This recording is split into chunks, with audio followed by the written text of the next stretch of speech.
What's up, PlayStation? Got the Saturdays locked. And if you ain't tuning in, you missing out. Get blocked. What's up? What it is? What it do? What's up?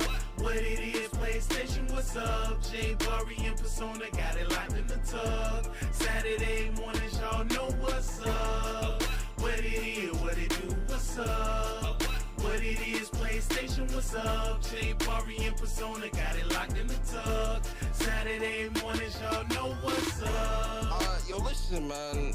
I really do appreciate everyone that always comes through to rock out with me and Barret, man, on What's Up PlayStation podcast, a podcast by fans for the fans, or by the community for the community, I should say. Listen, man. For me, man, I'm gaming with Persona. If you enjoyed listening, definitely subscribe to this YouTube channel. I'm a PlayStation fan too.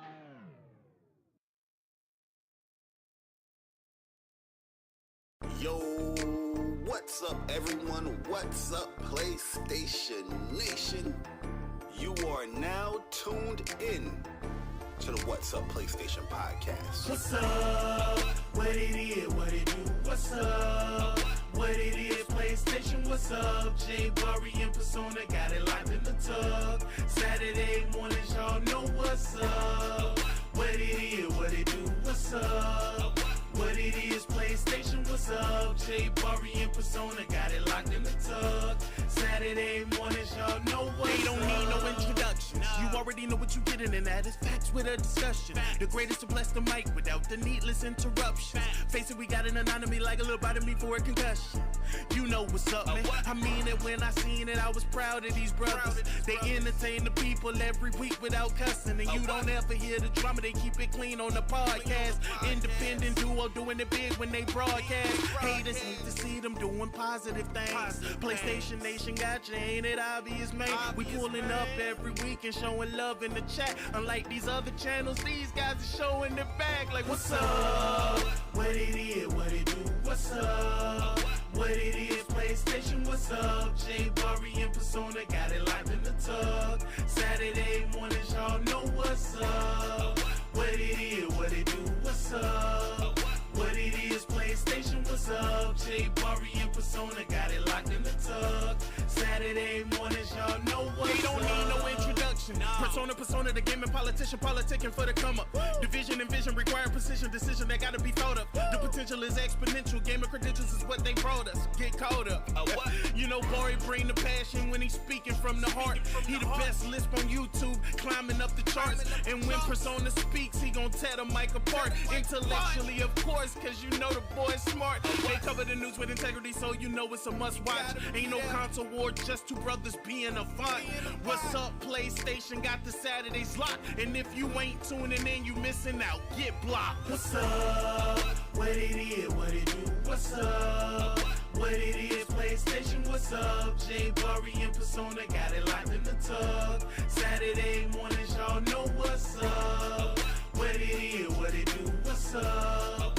What it is? PlayStation. What's up? J Bari in persona, got it locked in the tug. Saturday mornings, y'all know what's up. Yo, listen, man. I really do appreciate everyone that always comes through to rock out with me and Barret, man, on What's Up PlayStation podcast, a podcast by fans for the fans, or by the community for the community, I should say. Listen, man. For me, man, I'm gaming with Persona. If you enjoyed listening, definitely subscribe to this YouTube channel. I'm a PlayStation fan too.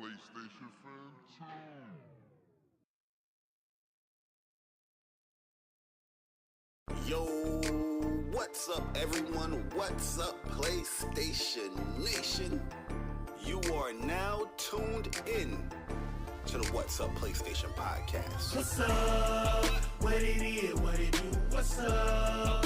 What it is? PlayStation. What's up? J Bari in persona, got it locked in the tug. Saturday mornings, y'all know what's up. What it is? What it do? What's up?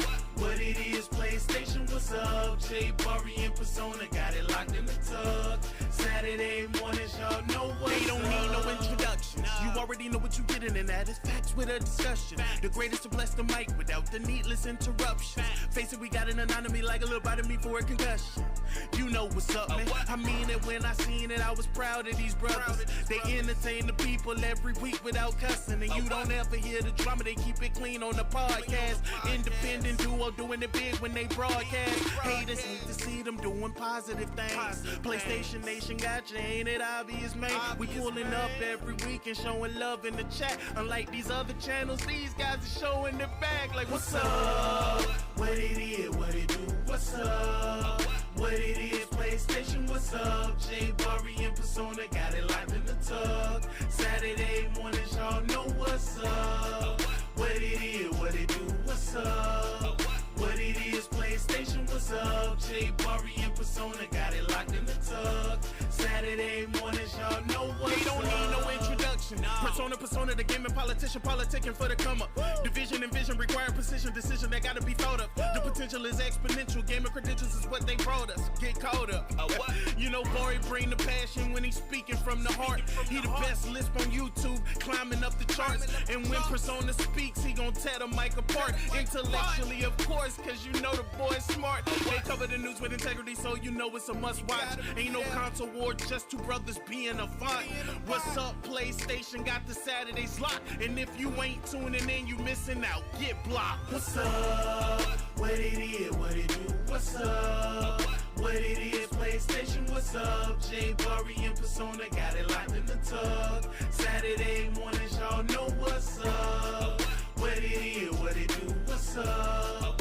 What it is, PlayStation, what's up? J Bari and Persona got it locked in the tug. Saturday mornings, y'all know what's up. Yo, listen, man. I really do appreciate everyone that always comes through to rock out with me and Bari, man, on What's Up PlayStation podcast, a podcast by fans for the fans, or by the community for the community, I should say. Listen, man. For me, man, I'm gaming with Persona. If you enjoyed listening, definitely subscribe to this YouTube channel. I'm a PlayStation fan too.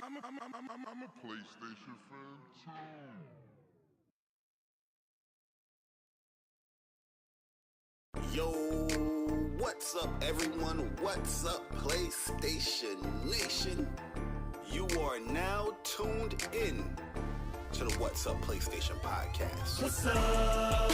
What it is, what it do, what's up? What it is, PlayStation, what's up? J Bari and Persona got it locked in the tug. Saturday mornings, y'all know what's up. What it is, what it do, what's up? What it is, PlayStation, what's up? J Bari and Persona got it locked in the tug. Saturday mornings, y'all know what's up. They don't need no introduction. You already know what you getting, and that is facts with a discussion. The greatest to bless the mic without the needless interruption. Face it, we got an anatomy like a little bite of me for a concussion. You know what's up, man. I mean it when I seen it, I was proud of these brothers. They entertain the people every week without cussing. And you don't ever hear the drama, they keep it clean on the podcast.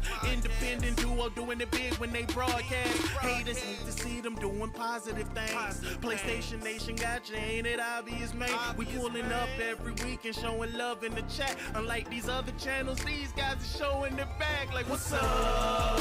What it is, what it do, what's up? What it is, PlayStation, what's up? J Bari and Persona got it locked in the tug. Saturday mornings, y'all know what's up. What it is, what it do, what's up? What it is, PlayStation, what's up? J Bari and Persona got it locked in the tug. Saturday mornings, y'all know what's up. They don't need no introduction. Persona, the gaming politician, politicking for the come up. Division and vision require precision, decision that gotta be thought of. The potential is exponential. Gaming credentials is what they brought us. Get caught up. You know, Bari bring the passion when he's speaking from the heart. He the best lisp on YouTube, climbing up the charts. And when Persona speaks, he gon' tear the mic apart. Intellectually, of course, cause you know the boy's smart. They cover the news with integrity, so you know it's a must watch. Ain't no console war, just two brothers being a font. What's up, PlayStation? Got the Saturdays locked. And if you ain't tuning in, you missing out. Get blocked. What's up? What it is, what it do, what's up? What it is, PlayStation, what's up? J Bari and Persona got it locked in the tug. Saturday mornings, y'all know what's up. What it is, what it do, what's up? PlayStation, what's up? J Bari and Persona got it locked in the tug. Saturday mornings, y'all know what's up. Yo, listen, man. I really do appreciate everyone that always comes through to rock out with me and Bari, man, on What's Up PlayStation Podcast, a podcast by fans for the fans, or by the community for the community, I should say. Listen, man. For me, man, I'm gaming with Persona. If you enjoyed listening, definitely subscribe to this YouTube channel. I'm a PlayStation fan too.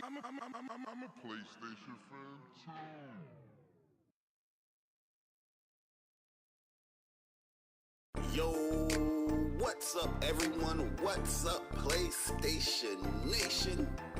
You are now tuned in to the What's Up PlayStation Podcast. What's up? What it is, what it do? What's up? What it is, PlayStation, what's up? J Bari and Persona got it locked in the tug. Saturday mornings, y'all know what's up. What it is, what it do? What's up? What it is, PlayStation, what's up? J Bari and Persona got it locked in the tug. Saturday mornings, y'all know what's up. They don't need no introduction. You already know what you're getting, and that is facts with a discussion. The greatest to bless the mic without the needless interruption. Face it, we got an anatomy like a little bite of me for a concussion. You know what's up, man. I mean it when I seen it. I was proud of these brothers. They entertain the people every week without cussing. And you don't ever hear the drama. They keep it clean on the podcast. Independent duo doing it big when they broadcast. Haters hate to see them doing positive things. PlayStation Nation got you, ain't it obvious, man? We pulling up every week and showing love in the chat. Unlike these other channels, these guys are showing their back. Like, what's up? What it is, what it do? What's up? What it is, PlayStation, what's up? J Bari and Persona got it locked in the tug. Saturday mornings, y'all know what's up. What it is, what it do? What's up? What it is, PlayStation, what's up? J Bari and Persona got it locked in the tug. Saturday mornings, y'all know what's up. They don't need no introduction. Persona, the gaming politician, politicking for the come up. Division and vision require precision, decision that gotta be thought of. The potential is exponential. Gaming credentials is what they brought us. Get caught up. You know, Bari bring the pain.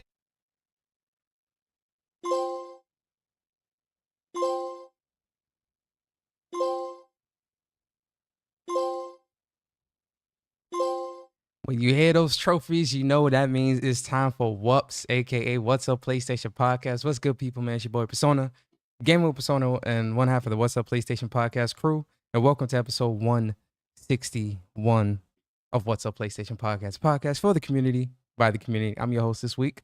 And yo, man, we got a great show for you guys today, man, because it's not our usual setup, as you can see, guys. It's a different setup. You feel me? We're expecting a very special guest this week.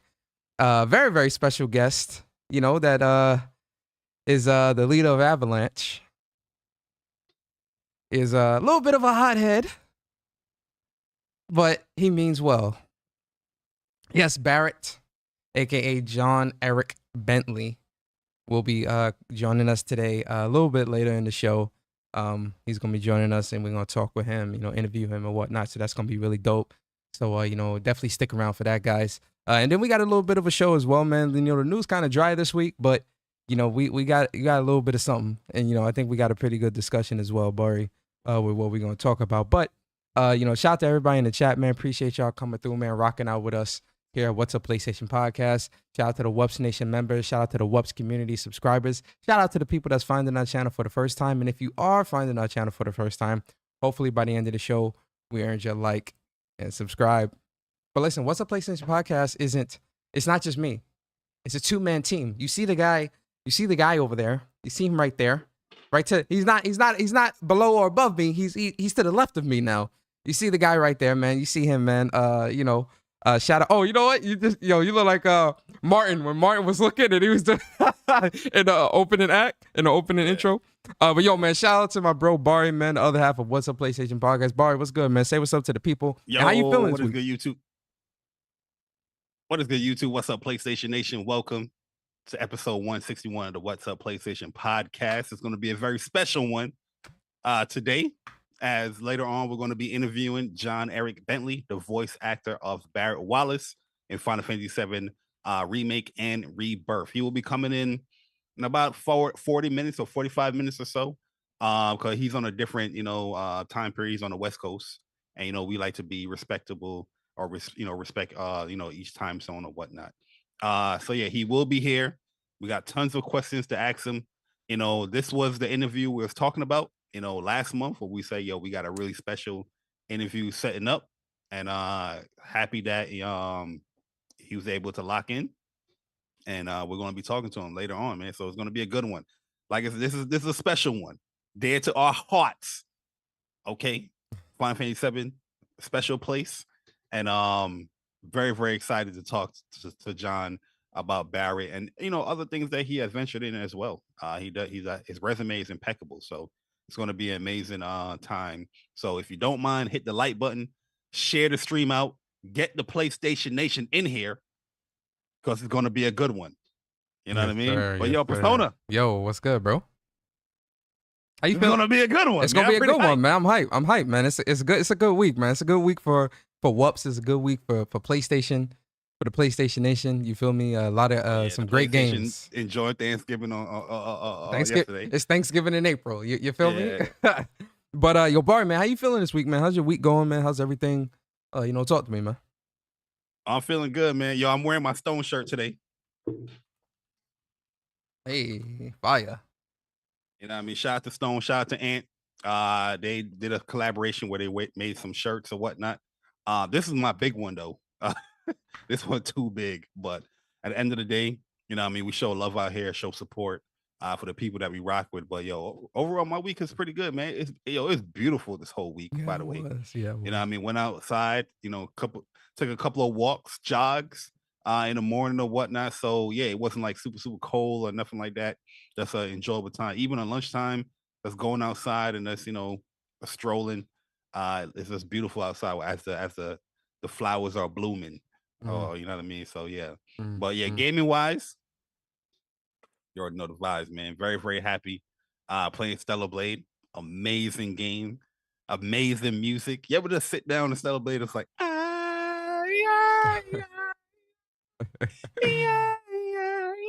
just listen to that music. Fire, Stellar Blade fire. This thing kind of heat, man. But yeah, I'm really, really enjoying Stellar Blade a lot. Putting up some stuff there on Twitter, to help some people out, when it comes to these animation cancels, knowing what animation cancels really mean for the game. But yeah, man, just an enjoyable week, man. And then we locking in, John, speaking to him. I'm just happy, man. I'm no complaints here, man. How's your week going, man? Yo, man, honestly, for me, my week has been really good this week, man. Really, really busy. Like busy work-wise, was like super, super, super crazy busy this week. But outside of that, man, it's been a great week, man. Gaming, Stellar Blade, we definitely gonna talk about that a little bit later in the show. But play Stellar Blade yesterday. Play some Tales of Kanzera Zao. Pretty good game as well. So you play games? I mean, contrary to popular belief, yeah, I do. You play games too, Barry? No. So yeah, we a lot of gaming, studying, work, stuff like that. It was beautiful this week too, man. I was in the office this week, and I was by the I walked around outside and in the water and stuff like that, and it was beautiful. Outside in the water. Well, no, walk by the water. I was by the water. So I was about to say, you did the whole Jesus walking water. Nah. Chill, hold on, but so that it was cool this week, man. It was a great week, man. Spring/summer is definitely it's slowly peaking out. Slowly peaking out, man. It's gonna be a great time once the weather really gets like really nice, So yeah, it's pretty cool with that. But let us know in the chat, man. How's y'all week? How's everything with y'all going? Definitely let us know in the chat. Let us know in the comments, My bad. I had to get that out. But yo, Bari, man, while we wait for our special guest, man, let's get into the rigmarole of how we do things with the games for the week. Can we do that? Can we do that, sir? I mean, what came out this week? I don't even know. What notable came out this week? I don't know. Listen, I don't know either. We're gonna find out. But so this week, actually, no, this is hold up. Is Push Square Ah, man, they ain't even updated. This is from the 8th to the 14th. Oh, no. I told you. Oh, Because no. remember last week we didn't do it because it wasn't updated. Yeah, you're But right. we do respect Push Square a lot for taking the time to update the games for the week, Yeah, which PlayStation should be doing. definitely Bring the should. drop back.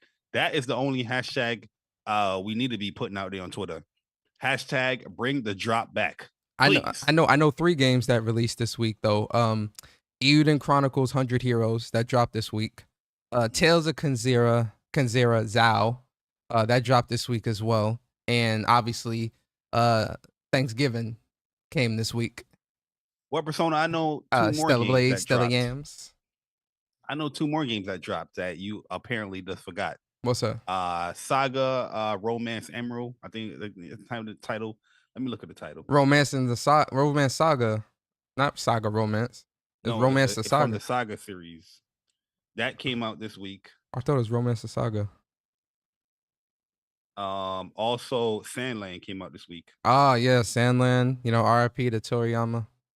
Sandland came out this week. Definitely forgot about that. Megaton Musashi came out this week as That's well. That's that Gundam game, right? Yeah. Yeah. That Gundam like game. That looked pretty interesting. So yeah, Saga Emerald Beyond. Mhm. That is out. Not the romance one. That is out as well. That came out this week. So this was a pretty hefty week as far as game releases, to be honest with you. Yeah. Like Stellar Blade, I think Sandland, Tales of Kanzera, it's a pretty notable week.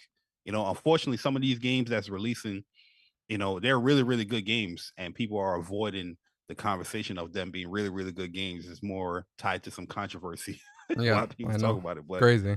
at the end of the day, whoops, we got your back. Yeah.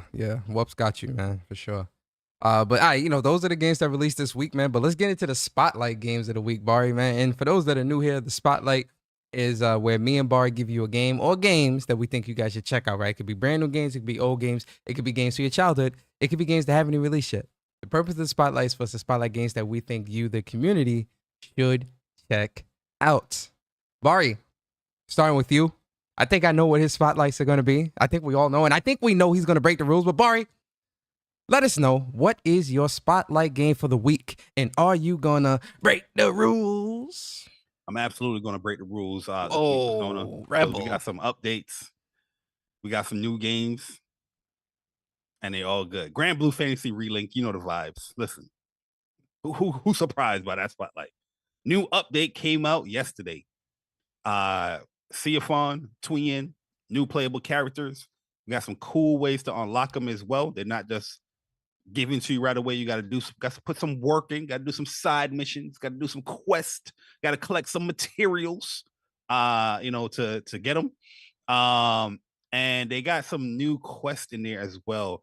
Not on top of just the additions to the Seaphon and Twin. They got some other quests in there to help the grind much better. They did some quality of life updates as well. Especially when it comes to Sierra Karte and turning in your sigils and whatnot, you can turn in much more just to make that a much easier time. Thank you. But yeah, overall, great update that came in yesterday. One of my favorite games of the year, my second favorite game of the year.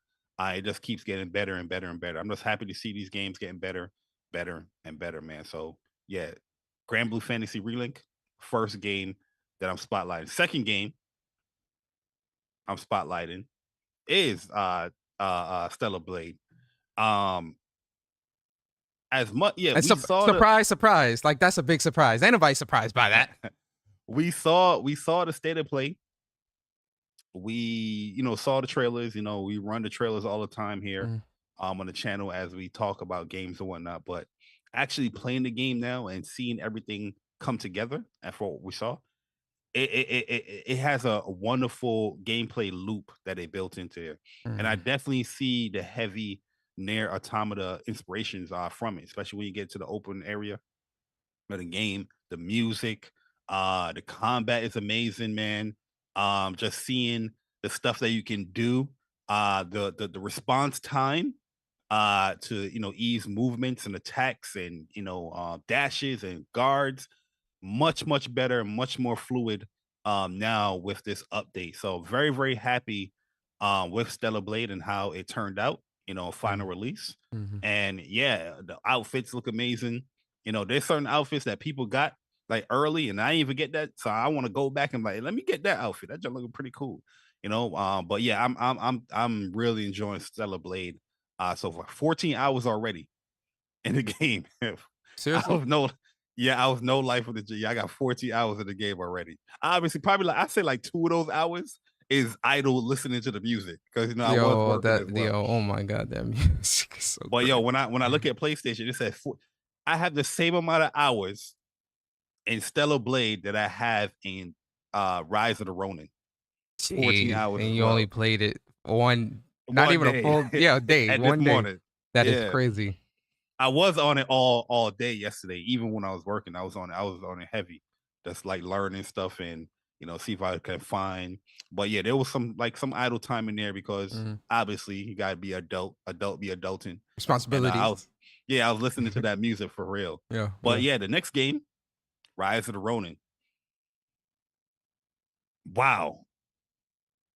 Yo, Rise of the Ronin is an amazing game, man. Like that game, it's mind blowing because I'm thinking the game was going to be a little bit more simpler as far as it's like, you get point to A, point B. Yeah, you got some open world stuff here and there, but no, they got a relationship system. Everything you want in an RPG, like it's in there. You know what I mean? It's in there. Other than probably like I don't know, maybe I didn't get like a element yet or weapons that you can. But they do have like the fire blade stones that you can put on there. So yeah, everything that you want is in there. Rise of the Ronin is hella fun, man. Gliding and assassinating people is hella fun. Gliding in the air, then the capturing the kites, which are grappling hook, then gliding again. Super fun. The whole key system, you know what I mean? You're doing your little combos and you press R1, it's like, oh, get that key back. Oh my. Yo, that game is fun, man. Yeah. Very, very fun game. Like after Stellar Blade, I'll be on that again with Rise of the Ronin for sure. But yeah. And last but not least,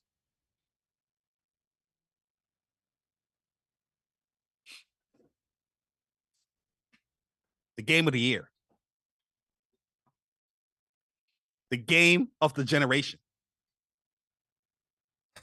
Final Fantasy VII Rebirth. Listen, we got Barrett Wallace, the voice actor of Barrett Wallace, coming on here today. And you think I'm not going to spotlight Final Fantasy VII Rebirth again? That is the greatest game to release this year. Right. Sorry for anybody that has a different game.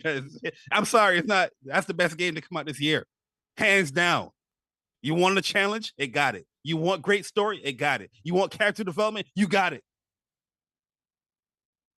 Graphics? You got it. Replayability, you got it. Gameplay loop, that's fun, you got it.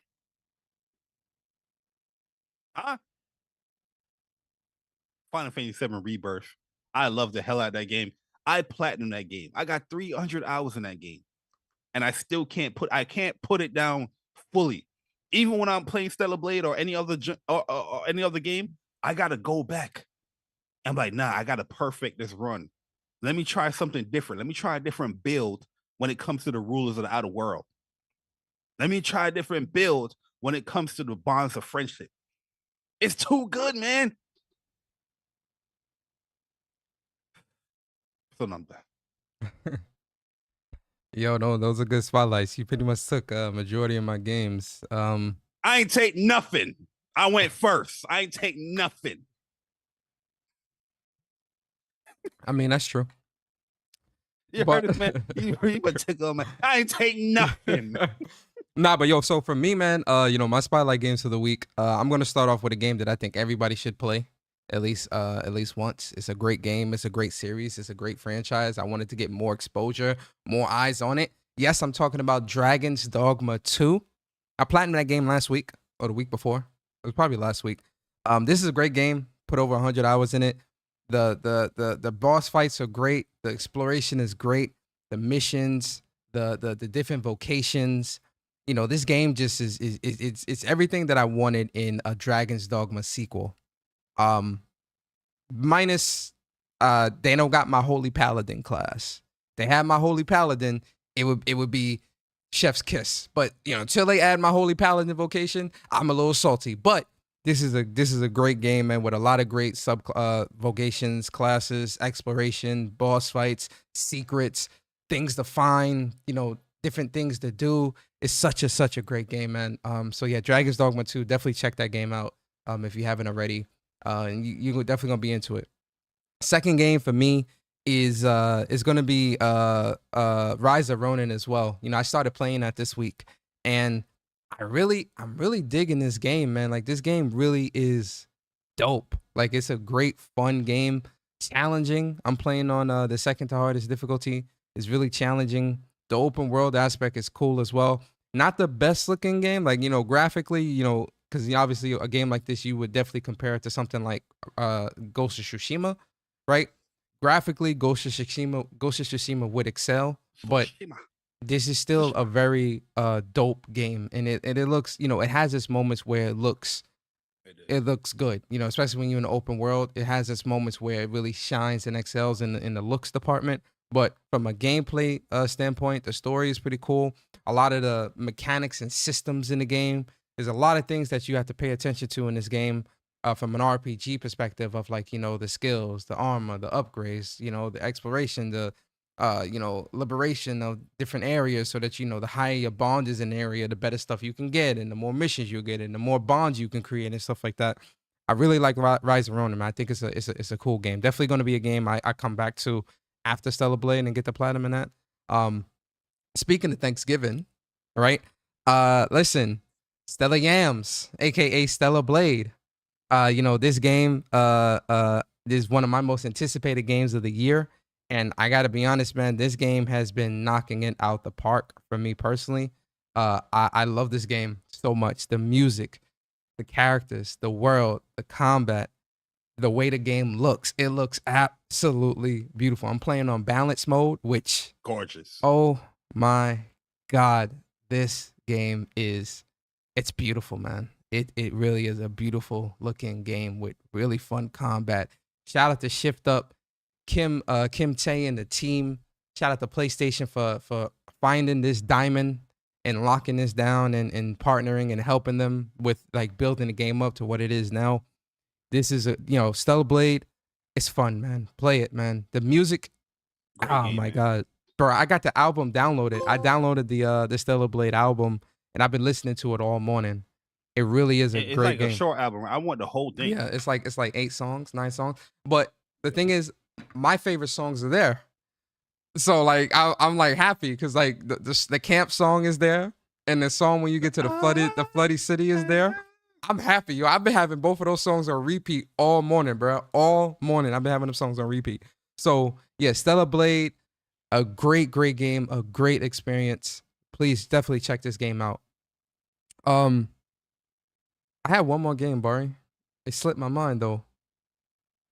I definitely have one more game, but it slipped my mind. I know what it is. What is it? Final Fantasy VII Rebirth. I mean, definitely Final Fantasy VII Rebirth. You know, definitely check that out. I got to go back and get the platinum in that as well. But that's definitely a spotlight. Everybody needs to play Final Fantasy Rebirth. Oh my God, it's great. What's up, PlayStation? They agree with everything. You know how it is. You can't love too many games, Bari. That's weird. Now, you know what I noticed? Stone's shirt matches our background. Yeah, it does. It does. It definitely does.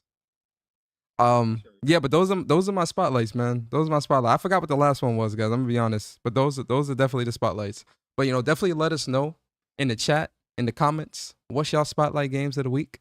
You know, let us know. Very curious, very curious about that. But yeah, that's the spotlight, Bari. Yes, sir. We kind of rolling through that kind of quick. We always spotlight and everything. It's funny because, like, with the games for the week and everything, it normally take us like 45 minutes to get to the news. Yeah, spotlight, yo, but it's good though. It's a good year. It's a good week for gaming, man. Best music award. Yo, that's funny. I do think that Stellar Blade. Listen, We're gonna talk. We're gonna talk. We're gonna talk. Yo, Matter of fact, let's get for me. yo, let's It's get gonna straight be into tough it. for me. Let's I ain't get even gonna hold you. let's get straight into it, man. Let's get to the Stellar Blade impressions, right, Okay. Bari? So I want to start with you. Stellar Blade, you've been playing it for 14 hours, no life, right? No life in yeah. I've only got maybe 5 or 6 hours, no cap. But for you, first impressions, how are you feeling about the game? Is it a game that you would recommend? Oh yeah, I see it. Is it a game that you would recommend to somebody so far from playing it? Is it a game that you would recommend to somebody that doesn't really play action games? And what's your thoughts on just the overall game in general, man? Like, is it hitting all the high points for you? Talk to us. Yeah, Stellar Blade is definitely hitting all the high points for me. Just on a AAA perspective, from visuals, performance, definitely hit all the notes from that aspect. Gameplay wise, just like in the beta, super fun, or not beta but demo, super fun game. That I love and enjoy playing. I love unlocking these moves. Once the moves get unlocked, you practice them, because they start you out pretty slow as far as like some of these attacks will come from enemies, but they kind of ramp up a little bit as you progress, or later into the world, and you fight some of these bosses like the Corruptor or Gigas. Let me ask you a quick question about that, because you mentioned something about the demo. And I hate to bring this up, but just for the sake of this conversation, when a lot of people played the Forspoken demo, that was definitely not a great representation of the full game, because the full game was definitely much different, much better in terms of combat, the moves, exploration, all that other stuff. Now, obviously here with the demo for Stellar Blade, it was a great representation of the full game, but obviously there was a little bit of the issues of like parry, dodging, being a bit delayed and things like that. That's a get good issue, but true. But in terms of the demo versus the final release, for people that probably haven't played this game yet, but did play the demo, how different would you say the game is from the demo to final release? And is it noticeable? If there is a difference. I don't agree with the whole Forspoken demo wasn't a great representation of the game. I think Forspoken showed what the character can do, because you got abilities that you didn't even unlock yet.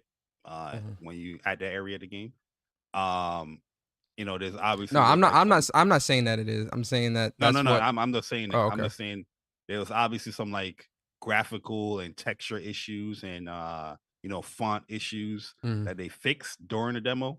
But yeah, I don't agree with that whole Forspoken. That's the talking points that people want to pick on the game for no apparent reason. But when they finally play it, oh my god, this game is really great. Why didn't nobody tell me about it? That is true. I mean, we got John coming later. Yeah, I was gonna say, let's be on our best behavior. But as far as when it comes to Stellar Blade demo, my only concern about the game was the animation cancel. So canceling a startup animation, or getting to once you fully, finish a move out, pressing a button to to follow up, it had that little lag there. Obviously in the demo we learned that these moves is a commitment. So once you commit to doing a certain combo string or beta skill, what I mean, it is what it is. Now comparing the demo now to the final release, they updated the response time or the input latency of the game, or just certain latencies when it comes to the delays of the game, and now it's just more fluid. So you have animation cancels that you can do that you couldn't do prior in the demo. When you finish out the animation, you can quickly do a follow-up much faster. So if you want to dodge out the way or guard, you can do that much faster. And there isn't as many delays after you do something, like, especially when you do like a beta skill in the demo, the animation play out, Eve go back in her stance, and then after that you can move. Now you can just like, all right, once that thing is done, I can go and move and do it. So they did a great job on that aspect, in my opinion. One of the biggest things, like criticism wise, from the demo that I had. So yeah, very, very happy with that. Very happy with the final release. Performance wise, the demo had no issues performance wise for me. I'm playing the same mode as you playing in balance, and I feel like that's the best thing because you get like the best of both worlds. You get the looks fidelity, and and you getting the frame rate. But yeah, there's a lot of things that go on, boss fight wise, and that's go on in the game, and nothing has hitched it yet. Underwater levels, where you think the performance will hitch right there. Nope, no hitching right there. But yeah, I think everything coming together for the game, all the inspirations that the game has. Like I said, prior, I think it has inspiration from God of War, Near Automata, Souls level design, and certain Souls stuff as well. And all of that stuff coming together, it just makes a really, really good game. And yeah, I'm enjoying it a lot, man. The level design is really fun. It's unique. There's certain shortcuts. I'm like, oh, there's parts in the demo where it's like, oh, you can't open that area.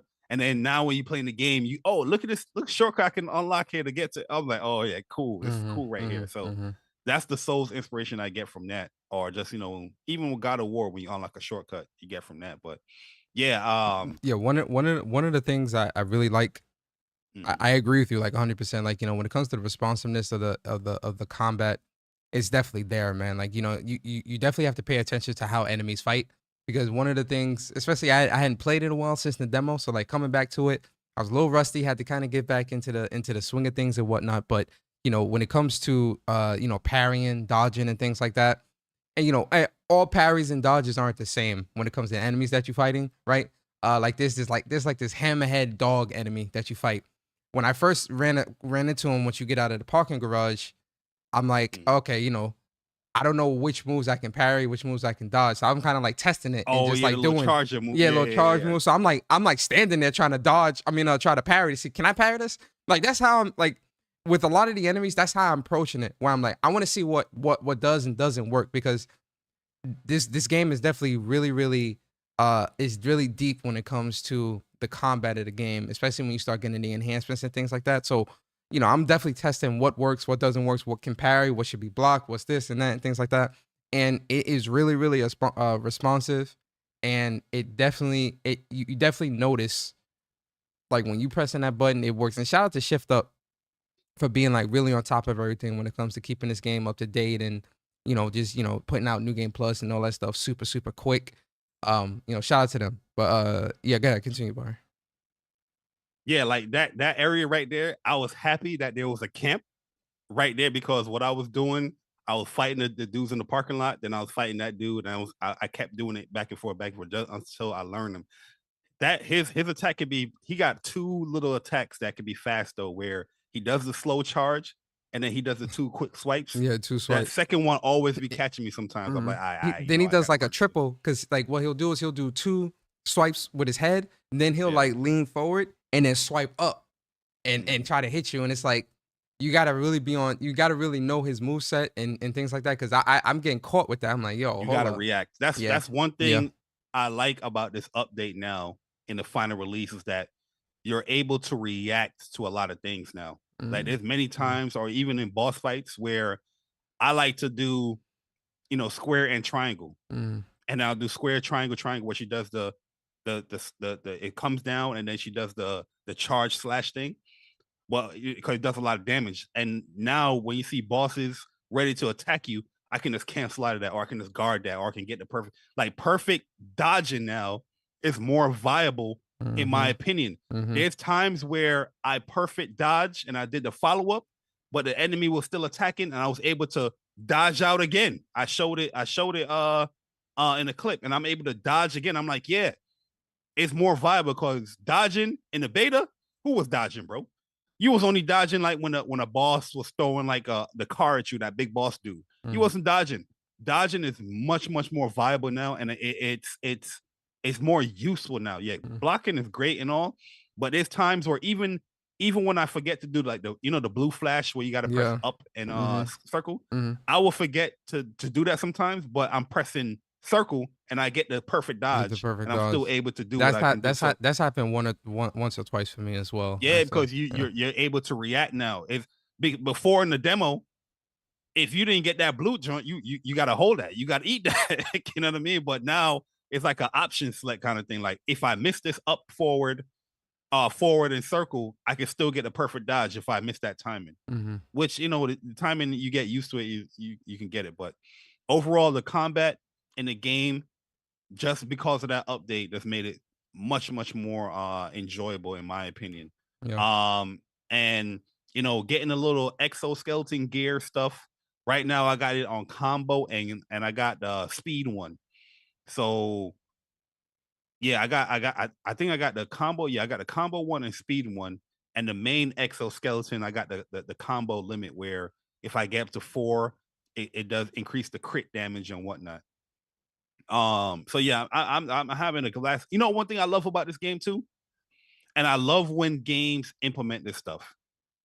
You implement like a data entry, encyclopedia, a dictionary, and you talk about everything, but you also have the enemy intel in there. Mm-hmm. That's one thing I love Final Fantasy 7 for. I love Kingdom Hearts for. I love when games implement that and showcase like, okay, here's this enemy, here's this its behavior, here's this attack patterns, what it does. And yo, cause I like reading that stuff, man. And yo, Mm-hmm. Stellar Blade has that in there as well. And I'm just like, yes, this is great. I love this. I just fought this boss. All right, let me learn what's going on. Boom, right there. Love that stuff, man. No, you know, it's another thing I love Persona. What's up? One thing I love this shirt, by the way. Yes, sir. But I love the outfits, man. Let's get in. Let's talk about these outfits, my boy. I only got 3 outfits. 4 outfits, right? The 2 pre-order outfits, because so last night I made it to Zion because I was exploring. Like I was trying to find stuff. Beautiful, my joy. I was trying to find stuff, you know, like collectibles and stuff like that. And I couldn't find, you know, I was like, you know, then, you know, I was progressing the story and everything, but I was exploring a lot and I made it to Zion. So, you know, when you get to Zion, you unlock the pre-order outfits for the digital deluxe and all that stuff. So I think it's the Stargazer and then the red suit. Yo, listen, man, that red suit. You also get one outfit. You also get one your favorite color. you also get one outfit like while you're like trying to make it to Zion. I forgot the name of that outfit. It's like this orange. It's the 5th Squadron jump suit for Eve's colony. It's like black and orange. It looks pretty cool. I got that one. Yeah, I got that one. But that. Yo, the outfit so far, hey man. I seen somebody have they had like a red like blouse outfit with black pants or whatever it is, tights or whatnot, and I didn't get that either. And there was like a chest or something that I didn't get to. You know when you have to use little beams to cross over? Yes. I know there was like a chest over there, but I need to go back to chest. That's the chest where the outfit is. The one with the couch. I knew I should have. I think it's the one with the couch. If that's the outfit that you're talking about, because that's where I got the outfit in the. I believe I got it in the construction area because I explored that whole construction area before I moved on, because there's like certain little secret areas where you go to do certain things and whatnot. There's still one area. There's still one area that I couldn't get to though up there. But anyway, the outfits in the game. You can get there. I know. You probably got to use. I probably got to use the beams. No, so there's a truck, right, that you climb up, and then there's like a little gate. The gate you can actually jump on and like shimmy across, and then jump, and there's a little thing you can hold on and you can climb up. And there's a Natiba in there. There's like 2 of them in there. Yeah, I see them in like the broken area of the wall. But yeah. You know, when it comes to, you know, the outfits, man, I think the outfits look great. All the outfits that I've seen so far look awesome. The red outfit is definitely my favorite outfit so far. That's definitely the outfit until I get more outfits. My favorite outfit I haven't gotten yet. It was in the demo. Outfit I ain't got yet. But this red pre-order outfit, I ain't gonna lie, man. Pre-order joint, I think this might be like in my top 3 so far. I don't mind walking around instead of Blade with that red pre-order outfit. That's a fact. Yo, but when you start getting the jobs unlocked, when you finally get to meet Roxanne, right? You can get more suits and whatnot. So you're gonna see, and there's a suit in there or outfit in there. It's like an Oriental dress. Persona. That was the first one I unlocked. I had to unlock my black one too, because like I said in the state of play, I love that outfit. and that's like I think that's gonna be my boss outfit. But that Oriental dress, I had to unlock that. That junk is fire. I ain't posted up there because everybody's bugging about Freestyle Blade BS. But I'll say this right here. Let's talk about that. We're gonna talk about it. I'll say this right here. That shuts that whole thing down. Collect your cans and talk to Lily. Then look up all the rewards you get from collecting all the cans. Yo, I already know there's like some wild outfits in there. I already know. Bro, listen. I already know, man. If you was collecting your cans and you finally see the rewards, you're gonna be incentivized to collect them cans if you want that outfit. That junk. Crazy. Crazy. Let's talk about that freestyle Blade stuff though, man. Like, yo, so that the reviews came out and everything, and like, once everybody started talking about it, there was a lot of uproar about one of her outfits, the bunny outfit, being censored because I guess in the pre-patch version it was showing cleavage, but then in the post-patch version there's lingerie in the cleavage area. So people feel some type of way about that. Certain people feel some type of way about that, censorship and all this other stuff, blah, blah, blah. But I seen this video this morning actually where Kim Tae was actually saying that was a design choice by them to change it or clean it up or whatever. But you got like all these people like wanting to say free Stella Blade and no censorship and this and blah blah blah and all this other stuff. Yeah, they're saying that because what they're saying is that Kim Tae is saying that because PlayStation told him to say that. You know what I mean? I personally don't see a big deal with the whole bunny suit thing, because if you see the other stuff, it's not like you don't have other swimsuits in there. Like, yo, there's other swimsuits that look way better than the bunny suit, in my opinion. I believe it. You know what I mean? And I'm just like, yo, I don't get it at all with these weirdos, man. Like, there's listen, did they change something about the suit? Obviously they did. But is it like censorship? No, because there's way more revealing things that I'm seeing than that suit. Even with the whole digital, not the digital. My whole thing is like, yo, that's not my whole thing is like, this isn't the premise of the game. The game is an action game. Like, are you playing the game? Are you just looking at? Are you looking at Eve? Like, oogling her and whatnot, man. It's kind of off, man. Like, I get people looking at Eve. Listen, I see videos out there, man. I see. Listen, but these videos ain't 30 seconds. These joints is 2 minutes. So yeah, but it's just like, yo, man, like you guys.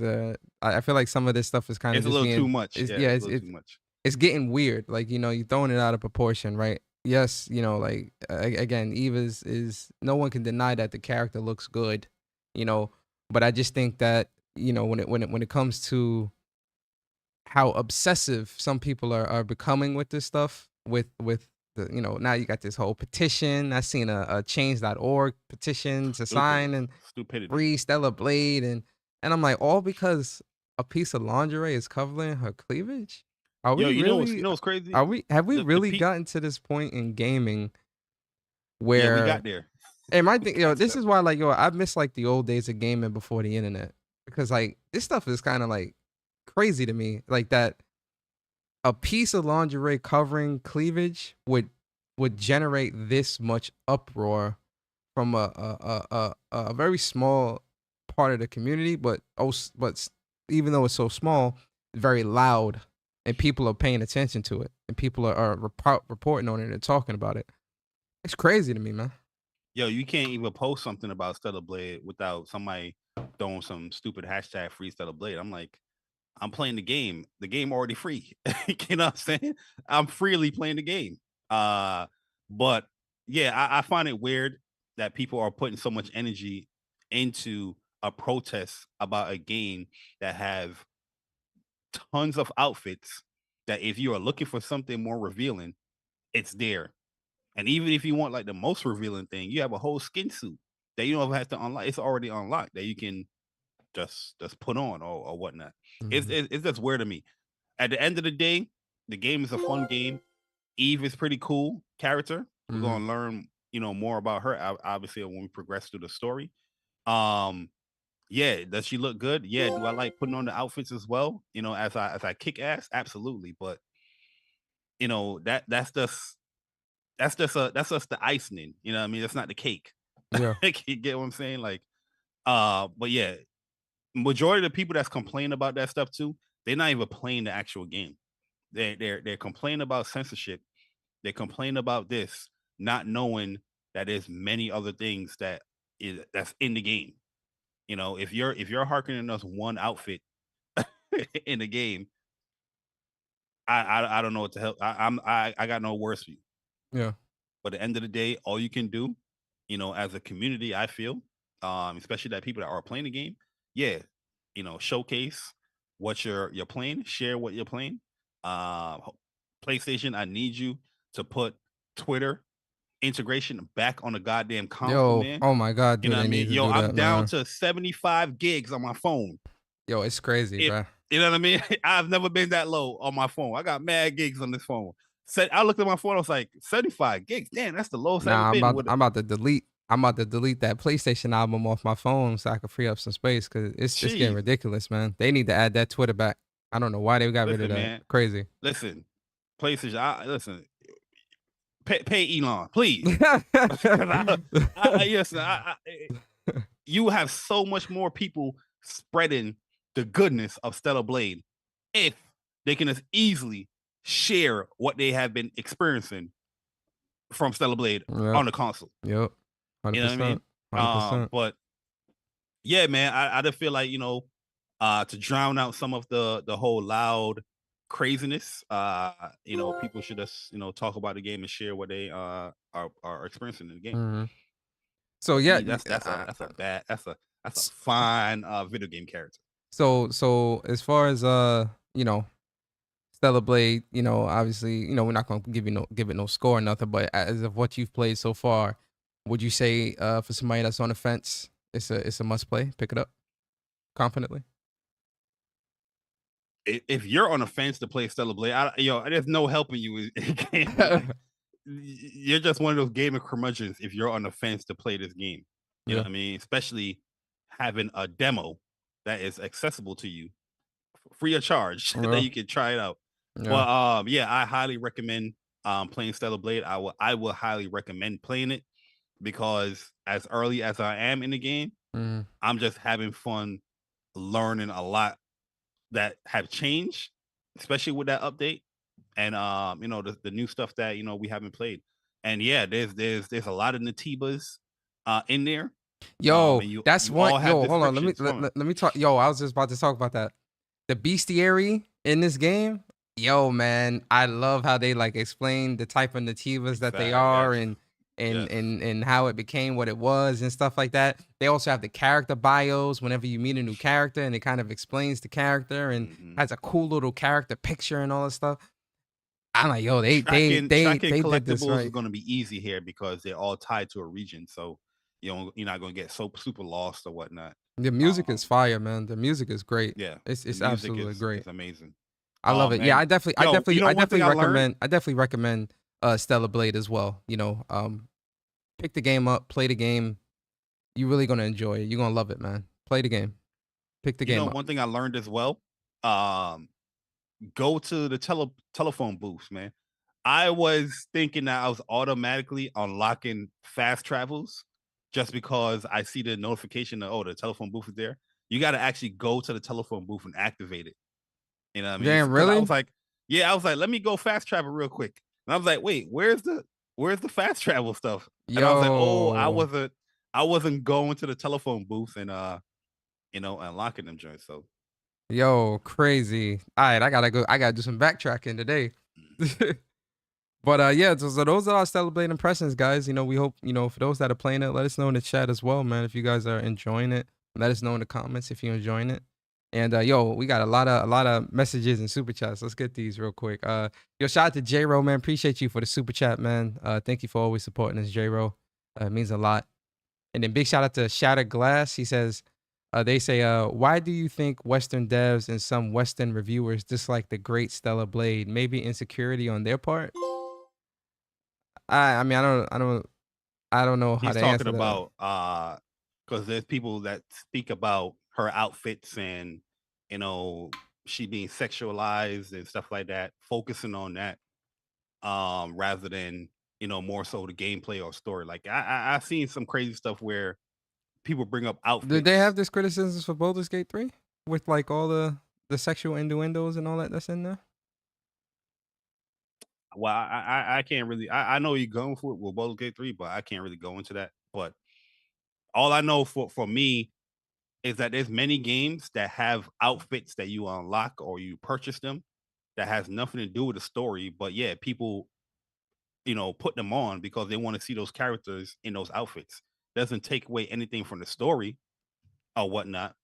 I don't know why Stellar Blade is being so. It's a mature, but it's a mature rated. I don't. Anyway, I don't know. I don't know. I can't answer it. Then we got hey, there he is, the man himself. The man himself. The man, the myth, the legend. Audio yeah, he's connecting. Yeah, he's connecting. He's connecting. Yo, we all got the same headphones too. Do we? Yeah, we do. Uh-oh. He's connecting. Don't worry, guys. We'll get him in here. But we got John Eric Benntley in here. In the building. His audio is connecting. Are we trying to see if we can hear him? No, can't hear you. Can't hear you. Can't. I message him.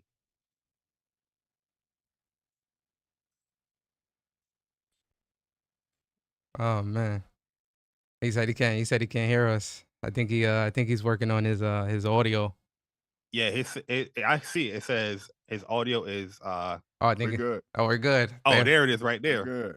The man, the myth, the legend. What's happening, y'all? Let me turn this light down so I look like I'm just shining like Kratos up. Oh man. It's all right. Ladies, are we live now? Yeah, we live right now. We live. Yeah, we live. That means I can't have breakfast while I'm talking. All right. We gonna sneak in bites. Absolutely, as you should, man. You gotta do what you gotta do out there, man. We know it's super early for you, but like I said in the chat, it's an honor and a pleasure to have you join us because the game that you are a part of means a lot to us. And seeing, the character Barrett that's being highlighted in such a great way from your voice acting, emotions, and all that stuff. Man, that's special right there, man. Just you agreeing and coming on here, it's definitely a pleasure, man. I'm very excited to thanks for reaching out. We're actually overdue because you asked me a minute ago. And it's been like crazy busy just with life. You know what I mean? So I appreciate y'all. Yo, I asked you way back in 2020. You was like, yeah, man, we never got this set up too, man. Yeah, it's been so wild, man, with the pandemic and all the world issues and being a father and a husband and it's life as well as work, which we all got to do. Exactly. Exactly. Definitely, introduce yourself to the people, man. Just let them know who you are, what you do, and whatnot, man. And we'll get into it. I just jumped on my bad. Nah, you good. John Bentley. I'm a voiceover actor. I have the privilege of being interviewed by these two wonderful men, and I appreciate that. I guess you would know me from what we're talking about today. I guess Barrett from Final Fantasy VII Remake and Rebirth. Praise God for that awesome role. Game of the year. Play. Yeah. Hey man, I'm hoping. Absolutely. I'm hoping. You never know. Yeah, exactly. Well, it's my personal game. Yeah, just to let you know. I appreciate it. Yeah, it's definitely mine as well. It's a great game. No bias at all. But a little bit, but you know what? Who cares, right? It's our opinion, right? Maybe a little. Right. Maybe because all three of us agree, so we should do it. Exactly. It's only my favorite game of all time, and the remake and is the greatest ever. But that's beyond the point. The game is amazing. Bro, Square Enix put it down, man. I mean, I love the fact that it wasn't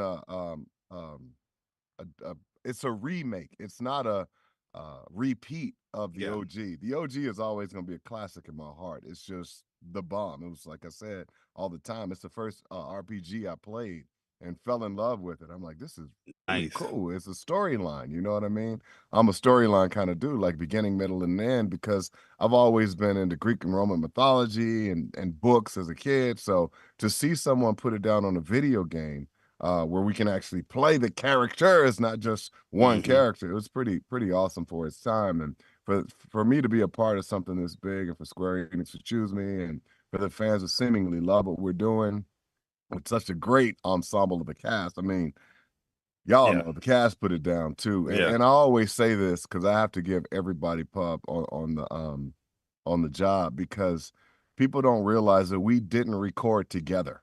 And when you look at that concept and you go, wait a minute, y'all were in the booth at different times, different hours, different days. Yes, we were, and they put it all together. So shout out to Justin and Kirk and Rita for putting it all together over at the studio. So Skylark put it down too. But man, I'm telling you, the editing team, the Japanese team, everybody, our translator Ben, man, I'm giving out shouts because they are the unsung heroes. You know what I mean? Yeah. Because let's get into the history, right?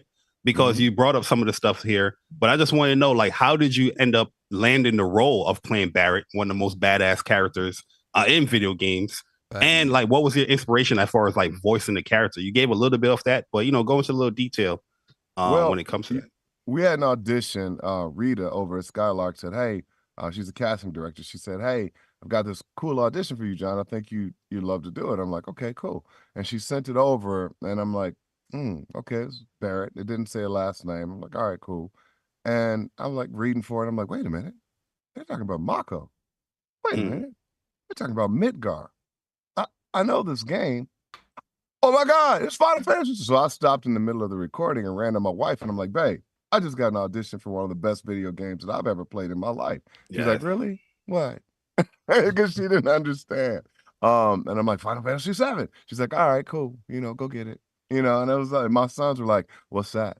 Because they're younger, different generation. Yeah. So I was like, all right, I got to prepare for it. I got to be ready for it. Now, the week that I had the audition, that particular day, I had 2 looping sessions, which is when you go in and you do voices for a character, and they were all screaming. One was for a video game, one was for a television show.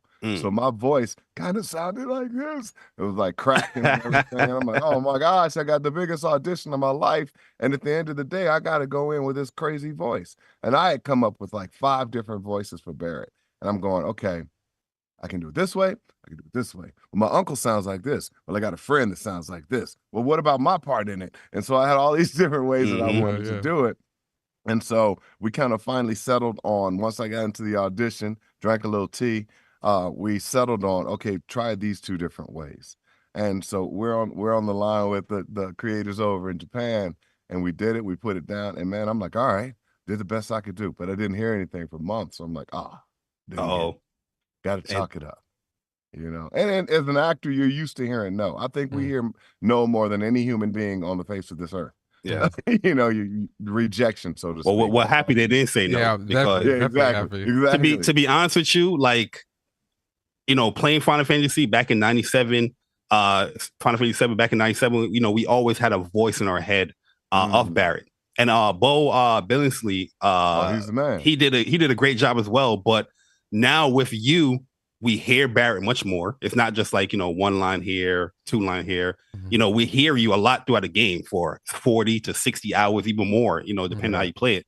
And everything that I had in my head as the voice, you're definitely depicting it there with Barrett. And I was like, yo, you did an amazing job, man. Definitely huge congrats. Appreciate it. That's good to hear. That was the same thing that I did back in 97. I'm like, this is how I think he sounds, and I'm like, back in 97. Then I got the audition. I'm like, oh my God, I don't know what to make him sound like. I kind of panicked. I'm like, all right, well, I could do this. I could do this. So it was all in my head. And I was like, wait a minute.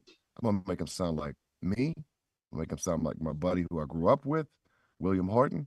I'm going to make him sound like one of my uncles. And we're going to put it all together. And we're going to make him sound like a human being, not a caricature. We're going to make him sound like a man, not a person of color who people depict as a certain way. We're going to make Barrett real as we possibly can. So Square Enix gave me the job, and we got the role, and the rest is history, man. Yeah, definitely did a great job with that. something I want to go back to that you were talking about, with the pandemic and things like that, because obviously, Final Fantasy Final Fantasy Remake came out 2020, the pandemic hit, and then now here we are, fast forward to 2024, where Rebirth has come out, right? So my question for you would be, how difficult was it to really record, perform, and things like that during the pandemic, where the world is shut down, there's a lot of panic, there's a lot of other things, uncertainty, there's a lot of work from home, pivoting and things like that. And for this game to still come out and be great, and the performances are like top notch, and it's awesome. No facts. Explain to me how difficult that was during the pandemic to do that. You got to remember, it takes a minute to do video games. Yeah. So Final Fantasy came out, I think, Remake came out in 2020. Yeah, April 2020. So we were done. We were done with pickups, I think, late 2019, early 2020, before the pandemic was announced as a pandemic, right? So I think we were completely out of the booth, if I remember right, early 2020. But it had already been in the making 2.5 years prior to a pandemic. So we weren't recording during the pandemic. Everything was shut down during the pandemic. For Rebirth, it was after the pandemic that we started recording.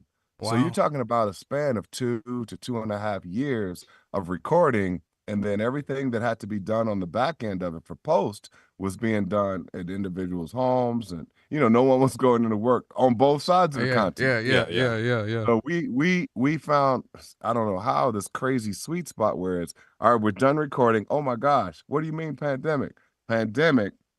Okay, we can't go back into the studios, but we got to get Rebirth done. Pandemic's over. We've been cleared to go into the studios, but you got to wear a face mask. All these stipulations, all these regulations that had to happen. Thank God they did, because that was no joke. I mean, I don't know how many people. It's definitely a serious moment. Yeah, definitely serious. And the pandemic was real. I'm so tired of hearing people, well, it wasn't real. I had people die from it. And they didn't die from it. Yes, they did. How you gonna tell me? They're my people. So, but so that all happened, and we were able to do Rebirth right after it, and Rebirth, launched this year. So it takes a minute to do it, but we had already pretty much had it in the can before 2020. That's pretty dope, man. Nice. It was crazy cool. Well prepared. Very, well, you got to thank the team for that. Yeah, man. Yeah, that hard work, man. Yeah. I got like 2 questions for you, but I'm gonna start off with a nice one. Okay. All right. Okay. Because start off with the hard one, then the nice one. Let's go with the hard one. It's early. You got your coffee. You got your coffee. You good? Everything? No, man. My food is cold right now. we got to warm it up, John. We're gonna warm it up with this question, okay? Okay. All right. Because I'm seeing some answer. I'm seeing some crazy. No, I think you should definitely answer this one. There was an article out there, talking about Barrett and other, Black, characters within gaming, and saying that the person that wrote the article, this is the opinion, saying that they're tired of like the Black characters being the comic relief, and they was tying that to Barrett with Final Fantasy VII Rebirth. And when I'm seeing that, reading the article, I looked at it as real disrespectful, because, if you played Rebirth, you play Remake, does Barrett have some funny scenes in the game? Absolutely. He has some funny moments, absolutely. But he's a very serious character. He is taking care of his daughter, trying to save the planet, being a staple within the team or whatnot.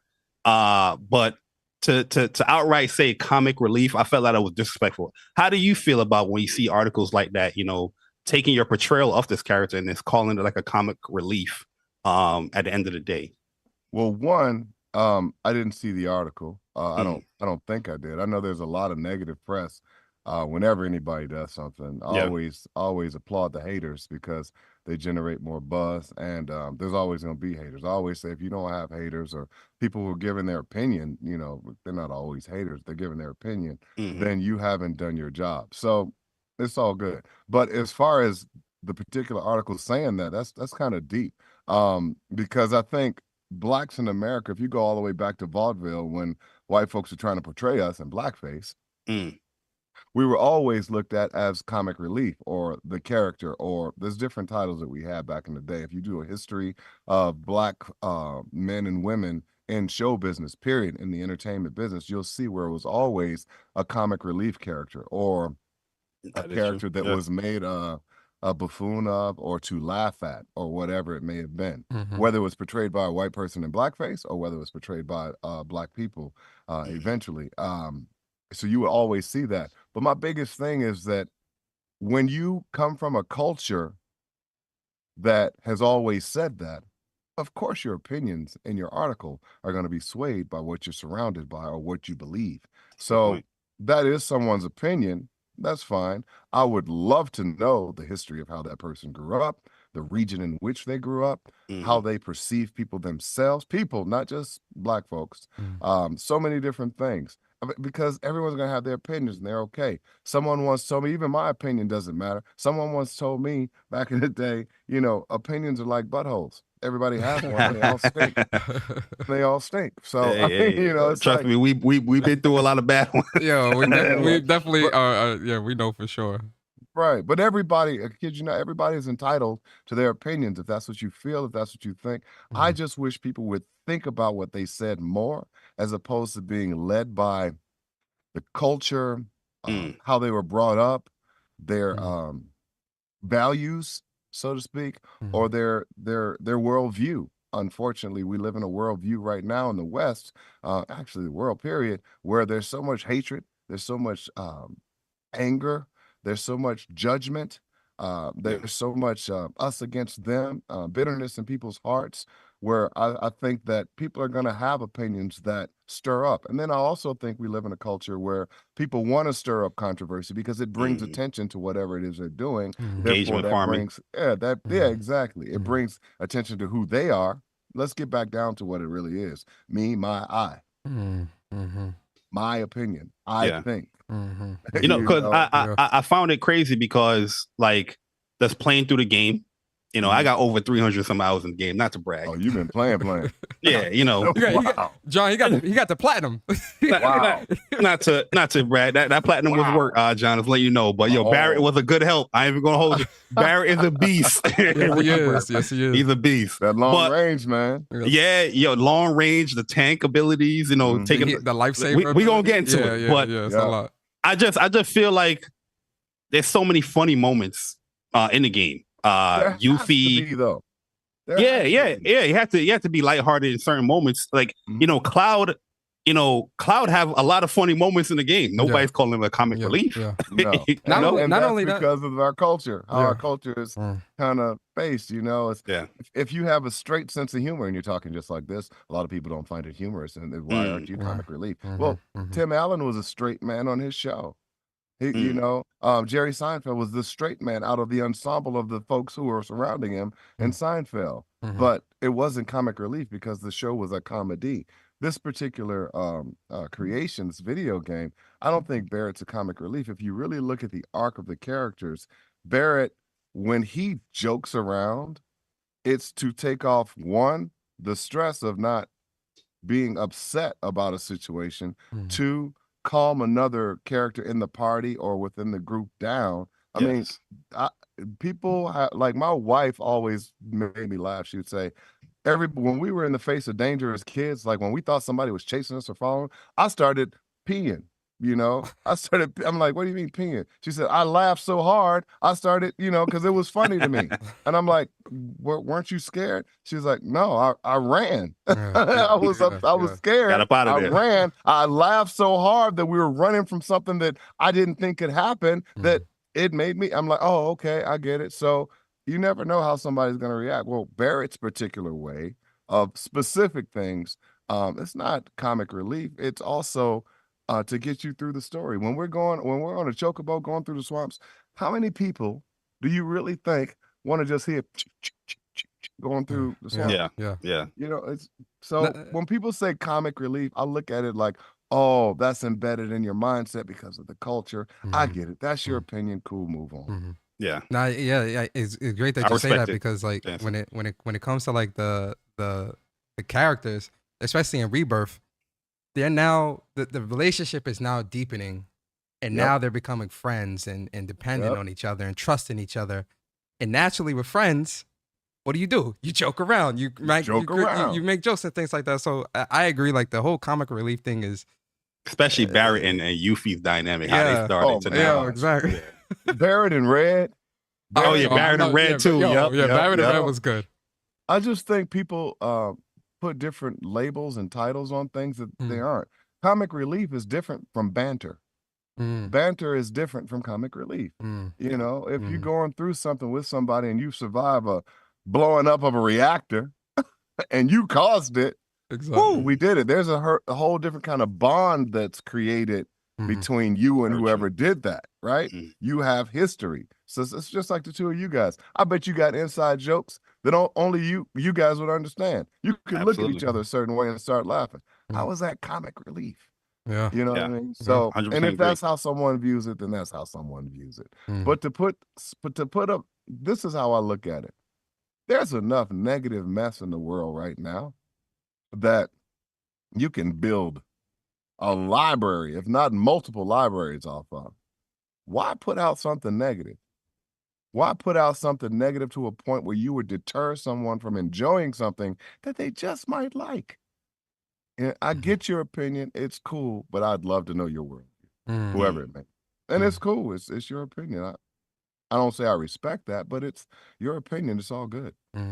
Yeah, I if you want, I can send you the article later if you want to read it. But I don't even, you know what? I've gotten to a point where you just love to brush it off. Like you know why? Because man, it's like I'll be driving and on the radio you hear a I'm listening to ESPN now because it's hard to listen to talk news and some of the music that's out there is just like horrible. Yeah. And so I agree. You know, it's like between trying to figure out what's going on in this election year and between which faction is against which faction, I get tired.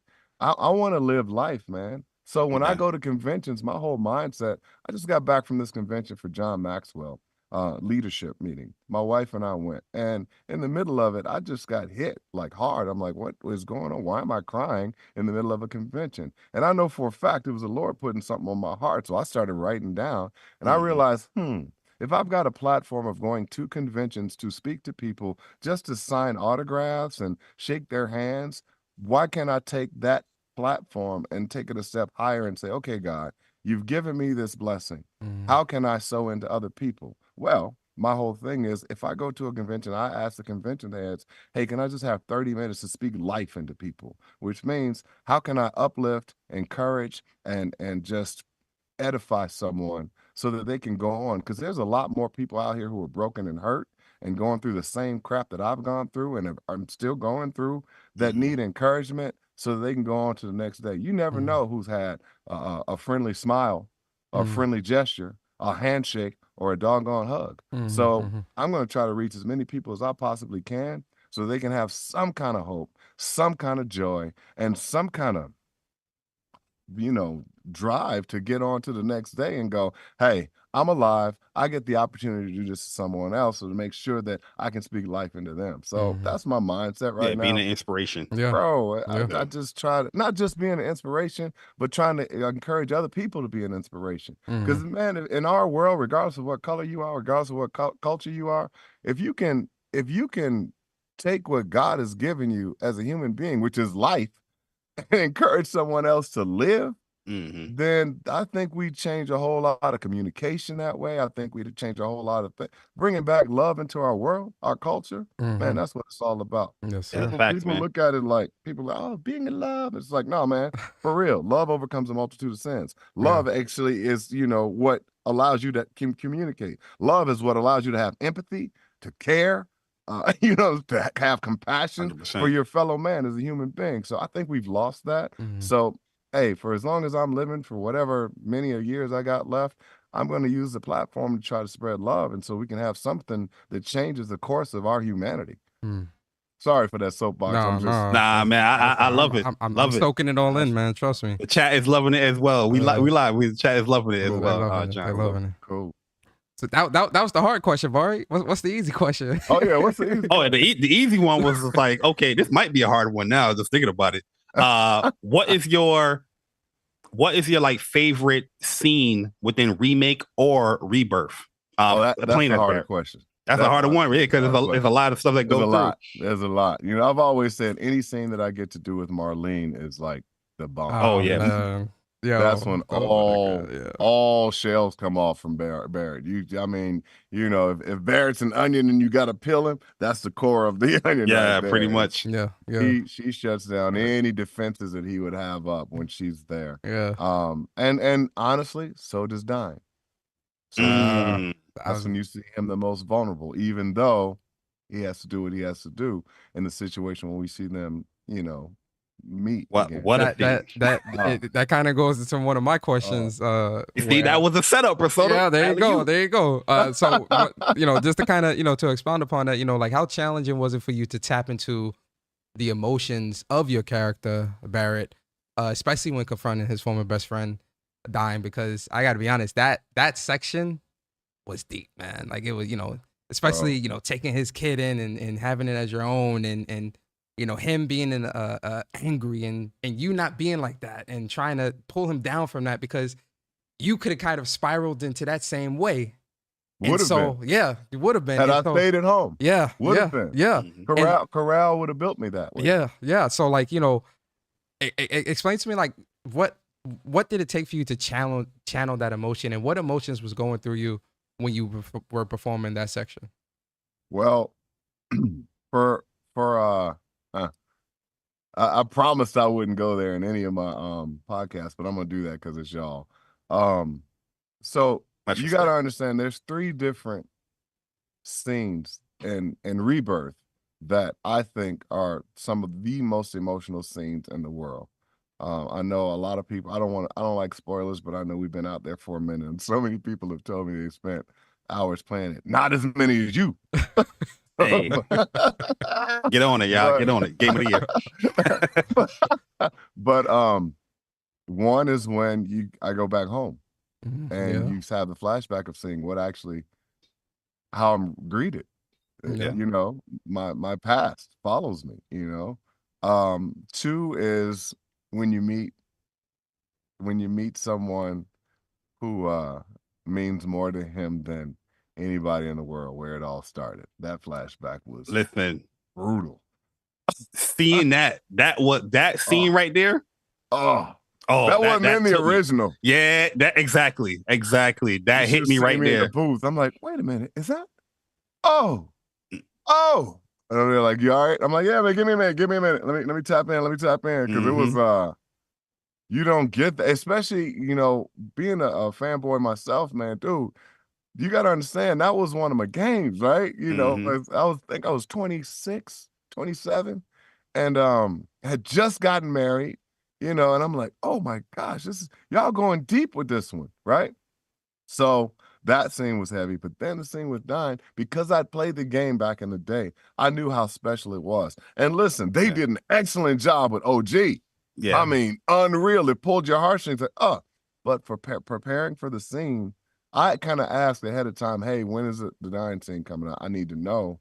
And I was kind of prepped mentally for it, but not emotionally for it. And because I thought I was, but when it came up, all these things came out.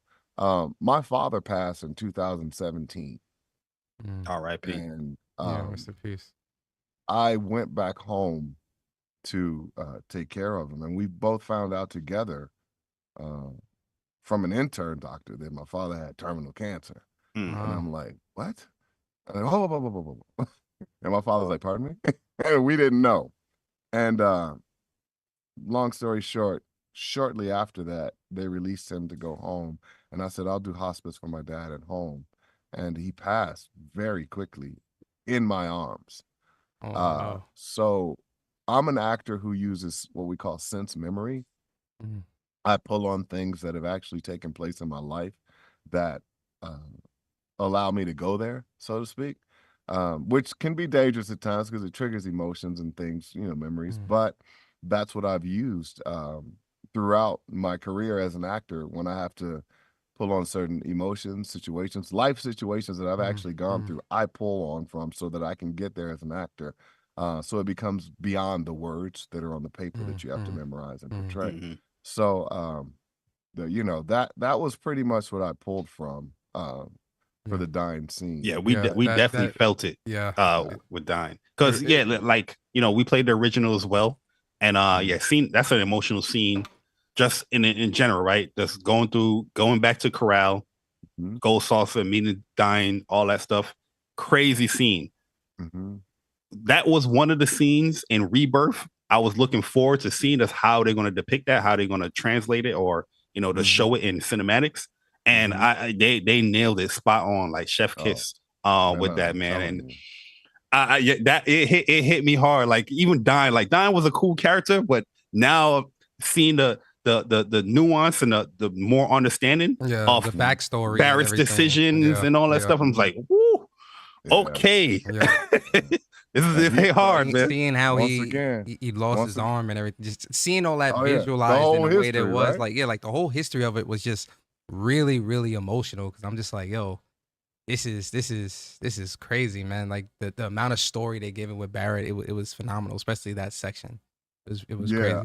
I think Rebirth was a story to tell so many origins. You know how people came to be and why people were they were. And we know the big story in it all, but for Square to put it all together. And, once again, I go back to the concept of the word re, or the, prefix re. It's not the same story. I just saw something online. I was writing someone, and they said, "Hey, man, did you see this?" Like, what? And I read it, and it said something about, well, the original OG made it sound like this, and it was more emotional. I'm like, the original OG was pixelated and told you a story that really moved your emotions, which goes back to me when I was a kid. When you read, you come up with your own thing, and it's beautiful. Imagination, you get more imagination going. But this one painted the picture for you, and it's rebirth, remake. It's not the same. And so whatever little nuances that the writers put together and Square Enix put together, it's still a story. It's still a beginning, a middle, and an end. I think when stories fail, they don't have a beginning or a middle or an end. Somewhere in there, it doesn't, mesh well. For this one, it allows you to go, oh man, okay, that wasn't how it happened in the original, but what the whole concept of retelling. People thinking. I mean, I was fascinated when they're like, one of the villagers comes up or one of the soldiers comes up, there's a guy going around shooting people. He's got one arm.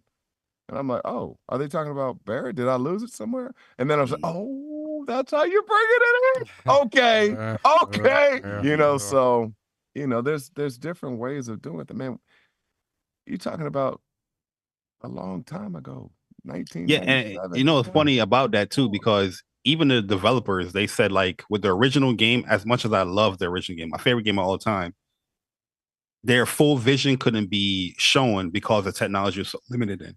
Now with the remake project, this is the actual full vision being shown to the world. Like, we able to do things that we couldn't do in the original game, and tell more story that we couldn't do, and we've seen that in the remake, Rebirth.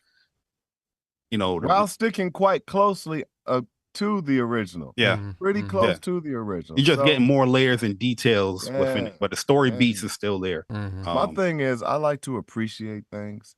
I don't always like to criticize everything. I like to appreciate things, especially the new. And a lot of folks, they want the old. I mean, because you just said it's what's familiar. But you just said it best. When he goes back to Corral and what he could have wound up being like. Well, how many of us, on a real tip, if we go back to our middle school days and our high school days, the people that were around us in our classrooms, that we friends, everything, whatever they may be, where are they now and where are you now? Or where are you now and where are they now? Or where are you now and where are they? You see what I'm saying? Much different. If you stay in the same environment, in the same things that you grew up in, you haven't progressed forward. I don't care what you say. I don't care how many books you've read. I don't care how much schooling you've had. If you stay in the same environment, the same mindset, you haven't progressed forward. And so it's not a knock on anybody, but man, aren't we all supposed to move a little forward so that we can help out somebody else? Absolutely. You know what I mean? Absolutely. Because my mindset is if you stay in the same environment, you wind up becoming that environment completely, and everybody around you is the same. I need people in my life to challenge me. I need people in my life to help me to go further. I need to be able to be challenging to someone else. I need to encourage someone else to go further. I got high school friends right now that they never left the area that they grew up in, that they never stopped being who they were, and they have become addicted to alcohol or drugs or whatever because they're miserable because they're still living in high school. Yeah. You got me? So if your Yeah. mindset doesn't change or advance, then I mean, how are you going to help somebody else get up out of that? So that's what I've seen in life over my little 50 plus years, you know, and I Still just, looking young. Still looking young. I appreciate it. Don't let the filter fool. I'm teasing. But you know what I mean? It's like we gotta move forward. We can't be in the same spot. Can't be stuck in 97. Nah, that's true. That's true, man. In all aspects of life. Great year though. But exactly. Great year. Great still year. on memories. So next question I want to ask you is pretty much the reception of the fans, right? Listen, as a Final Fantasy VII fan boy, I know there's a great side, a good side, and then there's the ugly side. Oh, there's three actually. There's a great side, which I try to lean towards and answer questions. There's a middle side, which I still try to lean towards and answer questions, embrace. And then there's a horrible side, which is like, oh, you MFs, you should have never done. I can't believe it. And the black and the black, the black. And I mean, you'd be surprised how many things actually get through to me. Whether it be from word of mouth or from people like, hey, man, let me show you this. And I'm like, I didn't need to see that. Yeah. You know what I mean? But we could be a tough group. We could be a tough group. And it's all good. I don't mind it as long as it's done in love or your heart or passion. It's not when it's done to like spite someone or just to be angry and mean, just to be mean. Yeah, I always tell people, and there's always a right way to do something, right? Like, you can have a major criticism about something, but the way how you approach the person or approach the actual thing, it can be taken differently. Like I can say, hey man, Persona, I don't like your shape up. Right. And and then the other thing I can say, Persona, you can go to a different barber. You know what I'm saying? My bad, Persona. It's the first thing that came over my head. But it's a different approach. But the question I want to ask is like, what has been the reception overall been? From the goods, the bads. I've seen a lot of people, especially with that article, even come to your defense as Barrett, portraying Barrett, because a lot of people love what you're doing. You have the little outliers, people saying whatever say, but there's a lot of people in the fandom that really loves what you're doing. But overall, what has been the reception been like since the Remake project? For Remake, so my mindset was, look, I want to do this, and I don't want Barrett to be a caricature. I don't want to embarrass myself, my family, my culture, my creed. I don't want to embarrass myself doing something by portraying something that the world has already seen as negative. A big black angry man with a gun. I didn't want to do that. I wanted people to see that he was a man. He's a character in a video game, but we're going to try to bring him to life the best we can, and you need to see the different layers of him. So the very first thing I saw was the most negative thing about, because when they did the previews for Remake, it was the very first scene with Barrett in the elevator. It wasn't even like Barrett telling Cloud get off the train. It was like Barrett in the elevator, like, you don't smell it. Yeah. It's like, and Barrett's like, you hear that. And he's like, you did. And Cloud like seek help or something like that. Yeah, I remember that. But everybody saw this big angry man in an elevator yelling at this little kid, right? And it's like, well, you got to understand that wasn't the very beginning of it. It is explained that he was asked to join as a mercenary to help fight, to help do this mission, right? No one gets it. They just see this big dude yelling. It's context. And so everybody thought, and then so I saw the negative stuff they were saying. Somebody even said, "Oh, that's a white guy playing Barrett," and he's trying to sound like the guy from Robert Downey Jr. from Tropic Thunder. And I'm going, huh, that's interesting. Everybody's crazy. Like they got their opinions, they got their conspiracies. Barrett's tattoos actually come, all kind of weird stuff, dude. And I'm like, all right, people want attention, bless their hearts. But that was like, ooh, man, that's messed up. I'm sitting there putting my heart into making this guy not be a caricature, not be a stereotype, right? And this is how it's taken. Now, mind you, you got to understand, the mocap actor in Japan already did it. I can't change the movement that they've already recorded for the character. So I now have to see what that mocap character did, take my voice and put it on that with the words that they've given me in a certain amount of time, and make sure that I don't portray a caricature, that I don't give in to some of the movement that may portray a caricature. Or you see what I'm saying? So my brain is like the whole time, anytime we go in, I have to be prepared to go, okay, how do I change the inflection here? How do I make this right here? Even though he's doing that physically, how do I make it like not as a person would say, comic relief? I'm curious. Just to kind of stay within that realm, one of my questions is kind of along the lines of that, with what you're mentioning, with not trying to be a caricature, but more so like, you know, have you ever found yourself at odds with the direction of a character you were voicing? And if so, how did you navigate that situation? It doesn't have to be Barrett. If it is Barrett, that's fine. But if there is another character you've done, I'm curious to know, like, as a voice actor, how would you navigate that? Like, I don't. Why do I have to say this like this, or why do I have to perform like this, or whatever? Like, have you ever had that situation? Yes, when I was coming up in theater, I was doing a lot of stage plays, and there would be a lot of directors that say, "Hey, do it this way," and I would go, "What do you mean, physically?" "Yeah, we'll do it this way and say it this way," and I'm like, that's not how I memorized it. That's not how I studied it. That's not how I saw it in the arc of the play. So I would speak up on it. Well, you know, sometimes when you speak up on things, people don't want to hear that. It was an incident with me coming up in grad school when I got my master's degree. My second year, my professors, a few of the heads were like, "Hey, if you don't get straight A's, we're going to have to let you go." I'm like, "What?" First of all, there were supposed to be 6 of us. There was only 3 of us. Second of all, I got a 3.8. That's the highest GPA I've ever had in my life. I played football in the University of Minnesota. And I played football in the University of Minnesota. I think I maybe had a 3.0. Maybe. I may have had a 2.8, 2.9, you know? And I'm like, hold on for a second. What are you talking about? They're like, "Yeah, well, you haven't done this, this, and this." I'm like, what do you mean? It was all about a Shakespearean course that I had to take. And I'm like, Shakespeare with iambic pentameter is just like rap.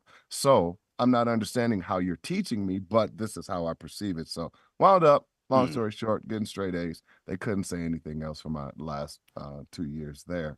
And it was like, you know, that left a taste in my mouth. Like, oh, you want me to do it this way because you think that character should be portrayed that way. That's not the overall view. I said, I'm not going outside of your vision, but you think it should be portrayed that way because of your worldviews. I had a friend, he was being directed, and the director told him, "Okay, when you do this scene, I want you to hold a chicken wing in your hand and do a dance like this." And it was a director from the East who was telling this black man to basically be a coon, to be a buffoon. And my friend was like, no. And the guy was like, "Why wouldn't you do what I'm asking you to do?" He said, "What if I told you to put on a hat and hold a bowl of rice with some chopsticks and do a dance? How would you feel?" And the director said, "Point taken, got it." So you got to understand, some people's visions sometimes are what they perceive someone to be because they've already gotten that from the culture that has influenced it. So you got to be very cautious with demeaning your manhood or your womanhood. You know, see something I'm saying? You got some integrity. Yeah, I have no problem speaking up about when someone crosses the line, in my opinion. When someone crosses the line, whether it be me as a man, me as a father, me as a husband, me as a man of God, me as a friend, you know, when people cross the line, I talk to them about it. And I think most of us have lost that whole concept of communication, and we post about it. Yeah. It's like, well, this is a conversation between me and you, not me and the world. So look, can we talk about this? Right? Yeah. And this is how I'm going to deal with my issues. No, that's not how you deal with your issues. You as a human being, you talk to one another. We forget human communication sometimes, and that's a problem in the world. But yeah, so I hope I answered the question. No, that shows like the testament towards your acting though, because what you're saying is like, you know, good information or knowledge that we don't know as the gamer. You said that they already have done the whole mocap and the animations, and you Face have cap, to, face you cap, have to do mocap, the, that's done. I now yeah, have to bring a voice in to make it work so that it doesn't stray, you know. yeah, And shout out to all the voiceover actors. yeah. How do I not be so loud here? Because physically they make it sound like it's busy and loud. How do I calm it down even though the body is doing this?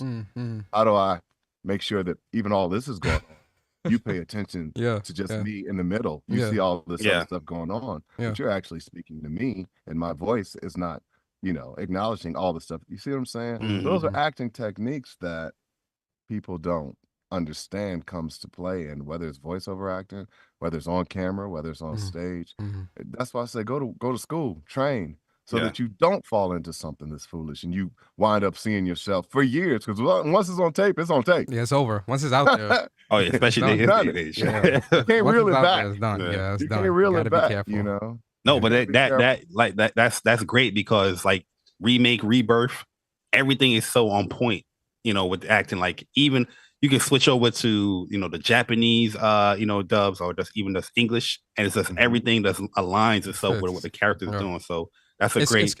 It's crazy too, because like I if you wouldn't have told me that, I wouldn't have thought that you didn't do exactly. That's what I'm saying. Because the way your voice, comes through with the character, and then like the physical, I'm thinking like they're in a mocap stage performing these cutscenes. And like so like that really is, I was done over Square Enix Japan, baby. That is truly incredible for you and the team, because that is incredible, because I swear I wouldn't have thought that. I would have thought y'all did Cody and Brianna. And, everybody. I mean, Max, Matt, Susie. There's so many shout outs for everybody. I mean, golly, everyone had to do that. And you had to go, okay, here's the scene. All right, I know what I'm coming in with. This is how I'm going to portray him. And no one dropped the ball. Yeah. No one. I agree. Yeah, so like I was going to ask you here, like, this kind of aligns with Persona question and the whole voice acting and, matching with the motion cap. It's like, what is the hardest thing to do as a voice actor? Like I asked Danielle Basuda the same question. She played Freya for God of War. And I made the assumption, as far as like, I'm asking the question, but I'm also going to assume what I think is hard. Right, because there's a lot of actions that Barrett is doing, from shooting a gun, his special abilities. I feel like all those grunts and all those, voice work of doing those moves. You are are a true fanboy. I love this. You understand? I'm geeking right now. I'm trying to be calm, to be honest with you. Some of that's hard to hear. That's why I'm like, oh, you heard the grunts when we shoot? Okay. You listen, like every time he shoots his overpowered, like, suck on this.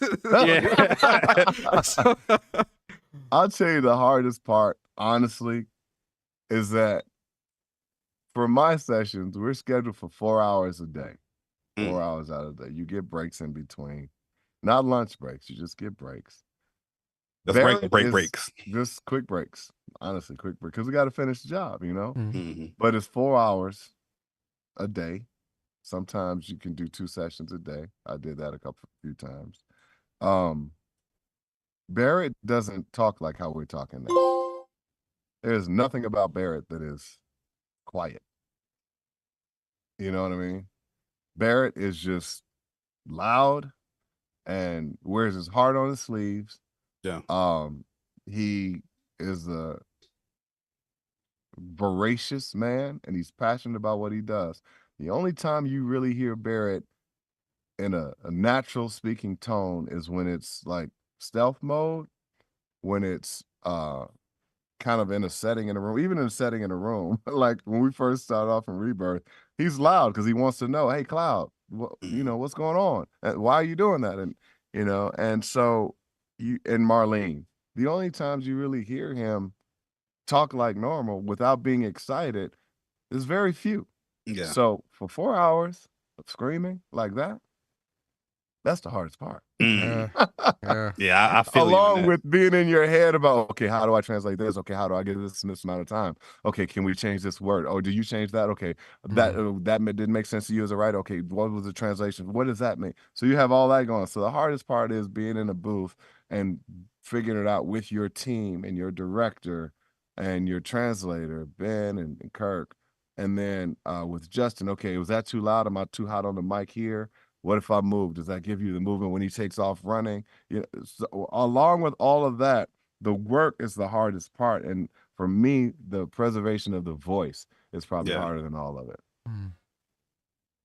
Wow. Love to hear, man. Great answer. Great answer. Yeah, that's definitely. And again, it's a testament to just the work that goes into doing these characters and whatnot.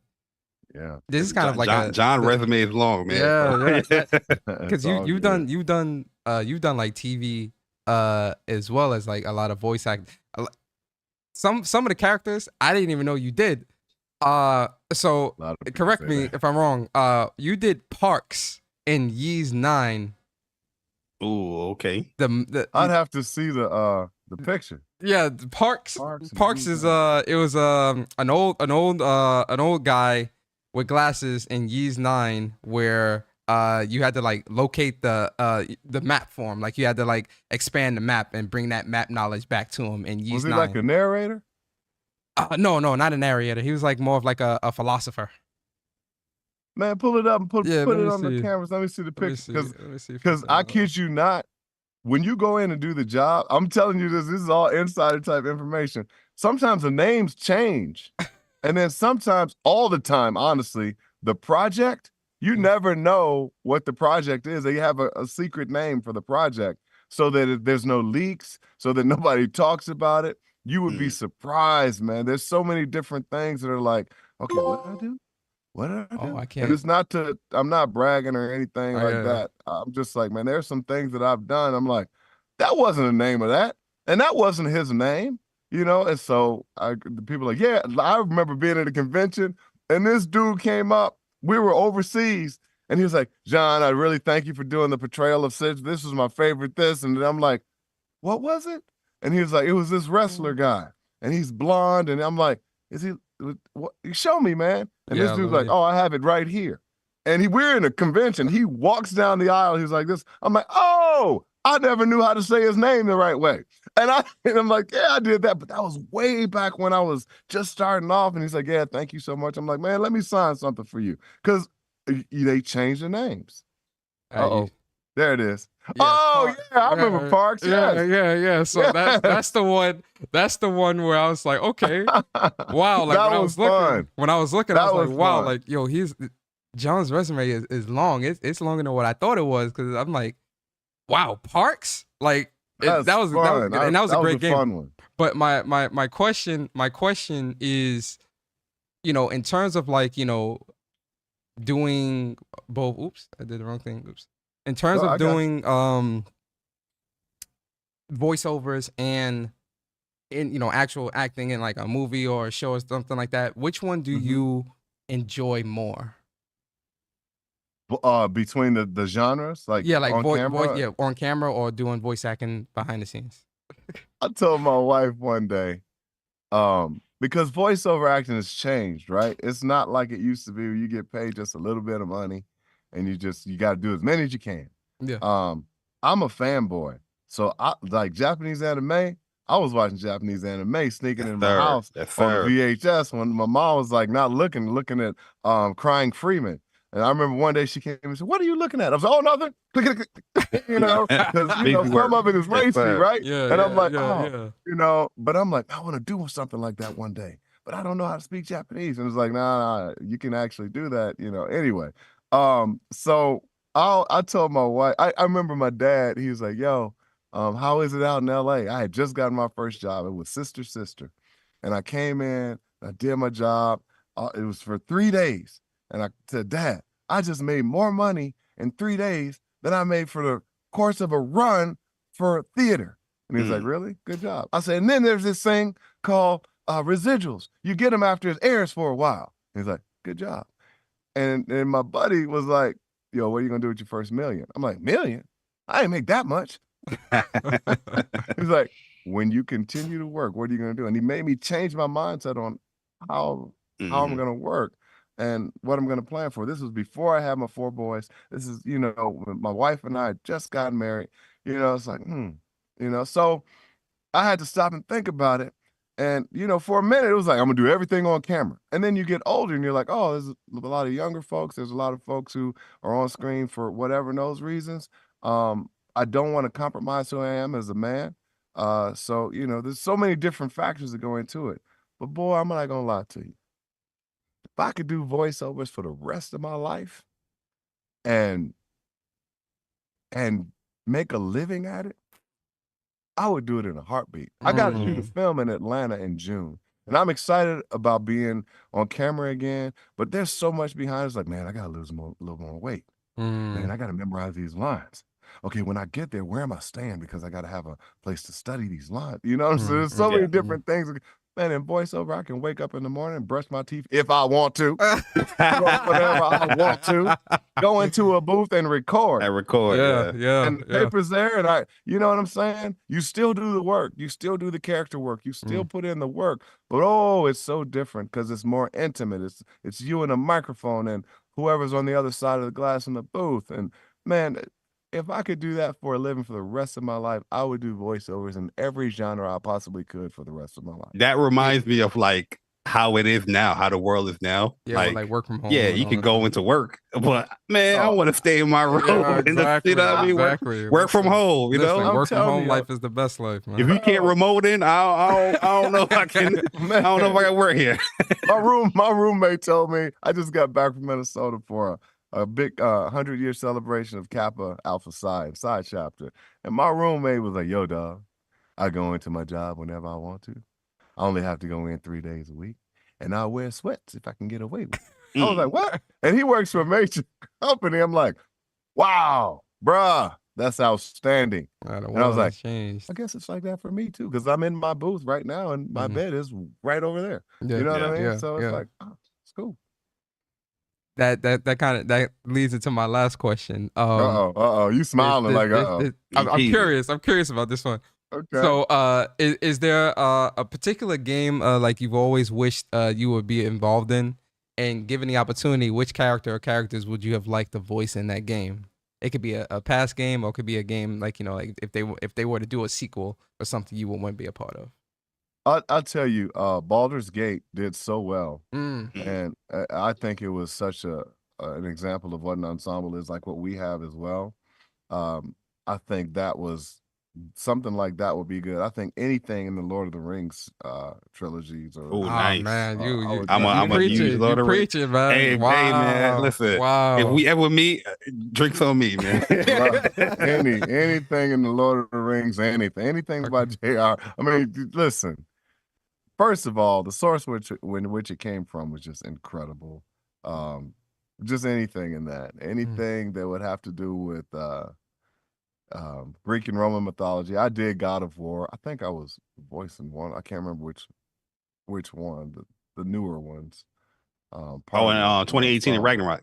Yeah, I don't remember. I think it's Ragnarok. Yeah, and those were to be a main character in one of those would be cool. To be a main character in anything. I got friends around me that are, you know, Robbie Damon and Max Middleton. They roll, man. It's like they do stuff. Like I knew Troy Baker back in the day, like back in the day before he started doing everything. And some of the stuff that he's had the opportunity to do, to me, is awesome.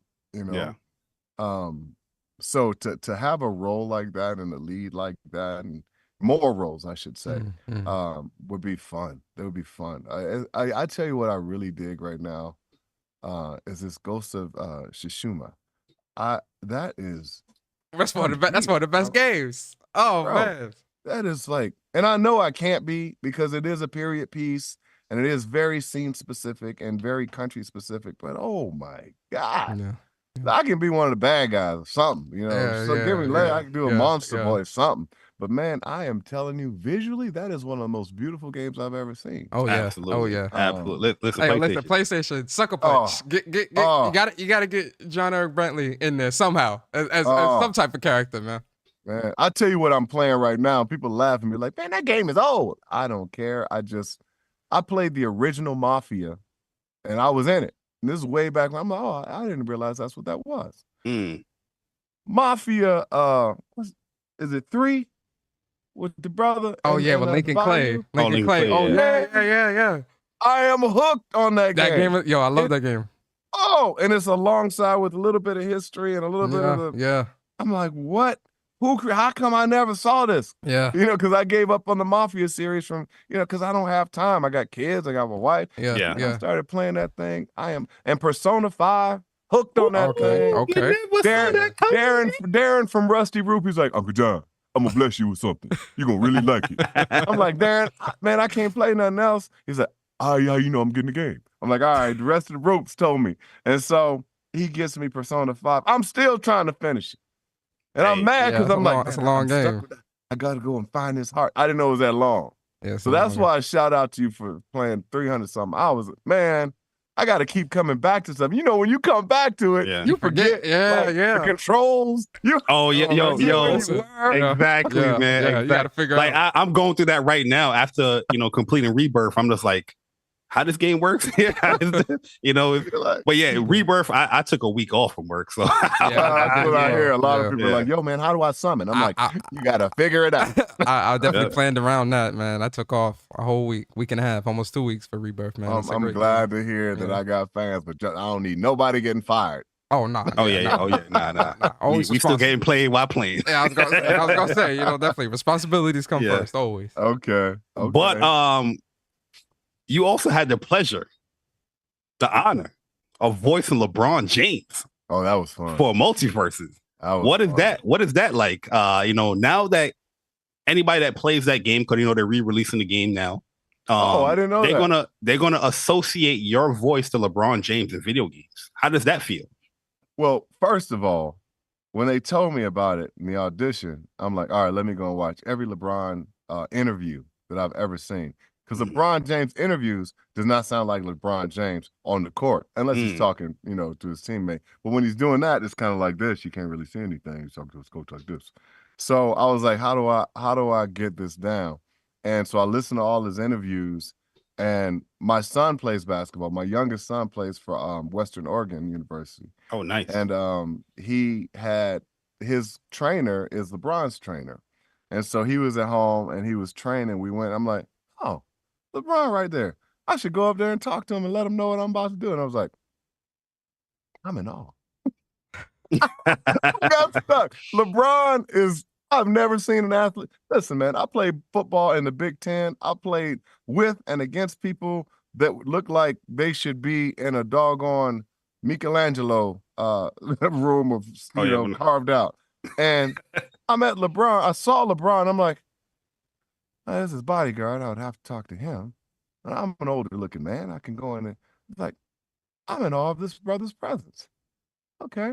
That's the goal. I'm gonna let this alone, and I'm just gonna interpret it how I'm gonna interpret it. And I think we got it right. When I went in, we only had to say these little things because of course it's Multiversus, and I'm like, we didn't have to say long sentences, which I was prepared for. And I'm like, what? I only have to say this? Let's get it. And I think we did it in under an hour. Wow. All the nice. phrases that he had to Efficient. do. Yeah. And there were a lot of phrases that he says. But then someone said, hey, man, they took the character down. I'm like, oh. And then someone said, hey, the character's back up. I'm like, all right, cool. Yeah, because with the game, it was in beta, but now they re-releasing it. It's going to be the full game now. I think it's next month it comes out. Yeah. Next month. That's So good yeah. to know. That was a fun job, man. And I love how they have LeBron being LeBron in the fights. He's LeBron. Yeah, he's doing the basketball stuff. Just but the things that I got to say is like, okay, this is how I think he would say this. And this is like, okay, this is game time situation. This is him talking smack to somebody. It was just fun. It was very fun to do. Good dude. Yeah.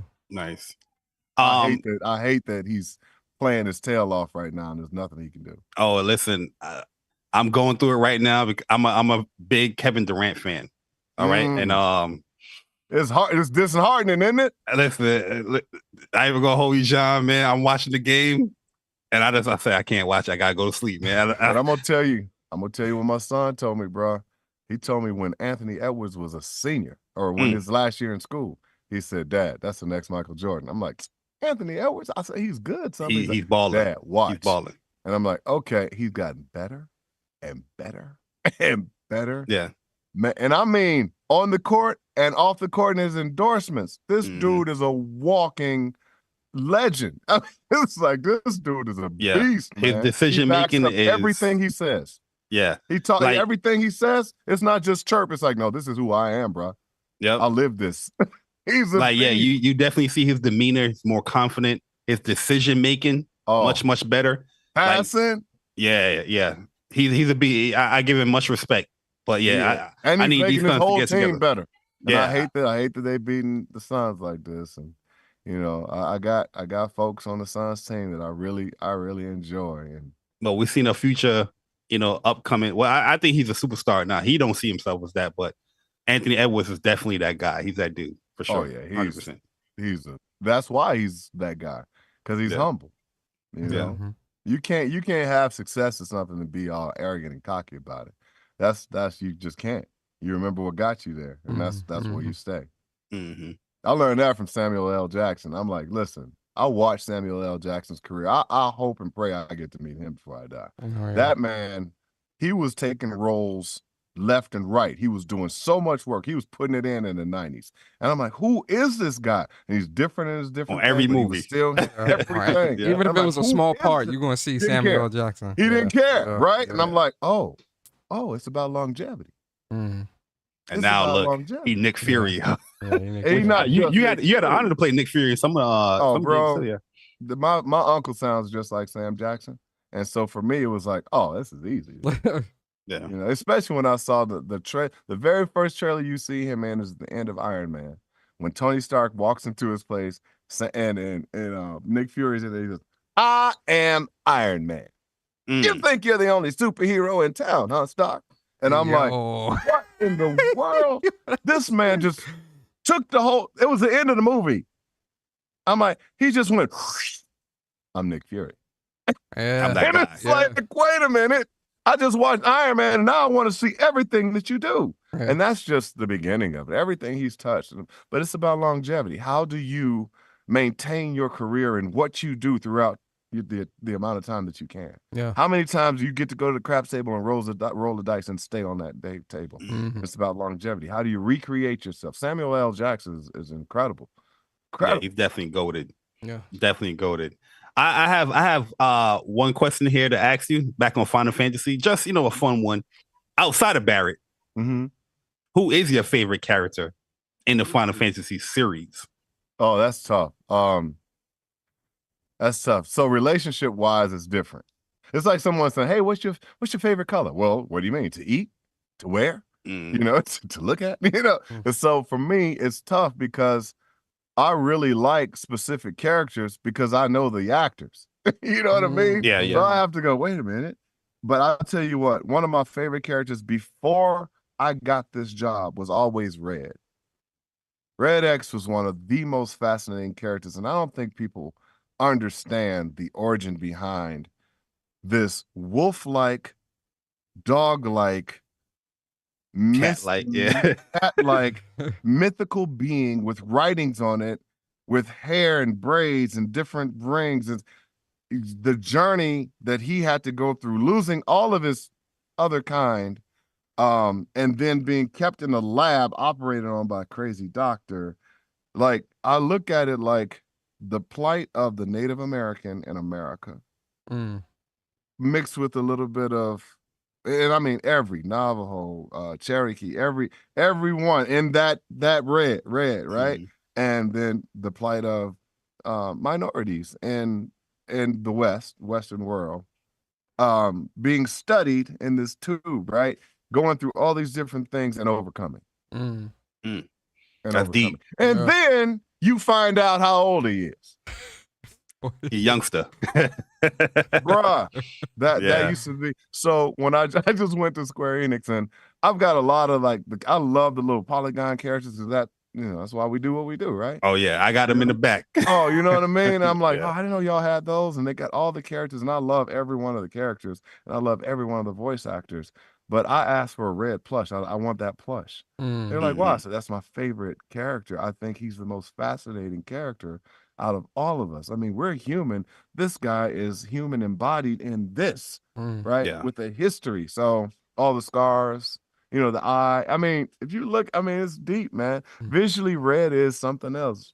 I love the fact how they had him switching up his voice now that they know that he's Yeah, when he was he's young. super young. Yeah. But yeah, he also had an didn't he? emotional scene as well. The very scene that in emotional. play with Seto, and you know, you actually see the tear now and Bro. all that glory and fidelity. I'm just like, oh man, they nailed it. That was tough. Everybody, Aerith, Tifa. Yeah, your Tifa had a great. Now let's go back. Wedgie.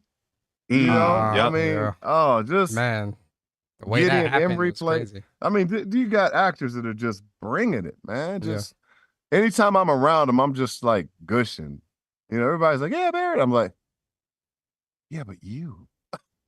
Yeah. You know, and you got people who didn't even know anything about the game, who had never played the game, and did all this research to figure out their character, who are brilliant. Brianna White did, I mean, bro, Incredible. She nailed that. Incredible. She nailed Aerith. For one of the most memorable characters in any kind of RPG. Yeah. It's like Cody, film star, television star, coming in and doing voiceovers. You got to understand. You got to understand. Too, like man. if you could be around them and see how sincere and loving Britt, Matthew, I mean, just all these people, Austin Lee Matthews, William, oh, brilliant. You know, the Turks, all the Turks, just, you could be around them and then go, you did that? Because they're brilliant. They're just brilliant, man. And I can imagine too, because there's a lot of pressure. Oh yeah, you know, portraying these characters. You especially know, with the history. Yeah, the history of the game. But especially when you go into it knowing that. Yeah, with the fans and how hardcore the fans can be and stuff like that. I know there was a lot of pressure on all of you to really. Yeah, nail. but if you went into it and they didn't know that, you didn't have that pressure. Yeah, true. Yeah, true. And even if however, you put your own pressure. Like Brianna will tell you straight up, I was so nervous. I didn't know how to do this. I'm in, you know, and then all of a sudden you get the pressure of she better get it right. It's like, she nailed it. She nailed it though. I don't know if you can even answer this question, but I'm gonna ask it anyway. Okay. Have you started recording or reading anything for the third game? All I can answer is NDA. I can't answer that Got question. you. I tried, guys. I tried. I can't answer that Cool. You try to sneak that one in. I tried to sneak it in. I tried. It's all good. I tried. It's all good. But no, man, we love Barrett. We love how you portrayed him. Amazing acting, amazing scenes. Like I said, even the small stuff, you know, catch notice of that stuff, shooting the guns and all that. But I want to ask some fun stuff, man. We do a game called Either Or here. Okay. Where we're gonna put you under the you know, put some fire under your seat a little bit. Just ask you a quick question. So this is gonna be fun too, because you know, these are shows, you know, stuff that you've been a part of, or it could be stuff about food. I don't know. It just comes to my head. I don't know. Okay, we'll go quick because I got a doctor's appointment. All right, we'll go quick, really quick. Either or. The Jamie Foxx show or Sister? Jamie Foxx. I like this, man. You got to not literally just went. I can't even talk about that. I went in last night and did something for one of Jamie's projects, and it's Jamie. A lot of people ask me to go in and do Jamie, his voice, you know, to voice match for his stuff, and it's an honor and a pleasure. But I tell you, Jamie Foxx, because very intimate time on the set. I got to play ball with Jamie. I got to be around Jamie. I got to talk to Jamie. He's one of the most generous people in the world, and Jamie does so many impersonations of people that it got to a point when I had to do voice matches for people, I didn't even look at them first. I went in and looked at Jamie. And Jamie had me, I got jobs from doing Terrence Howard. I got jobs from doing Jamie. I got jobs from doing like Ray. You know, it's just, Jamie is incredible. One of the most talented men you'll ever meet.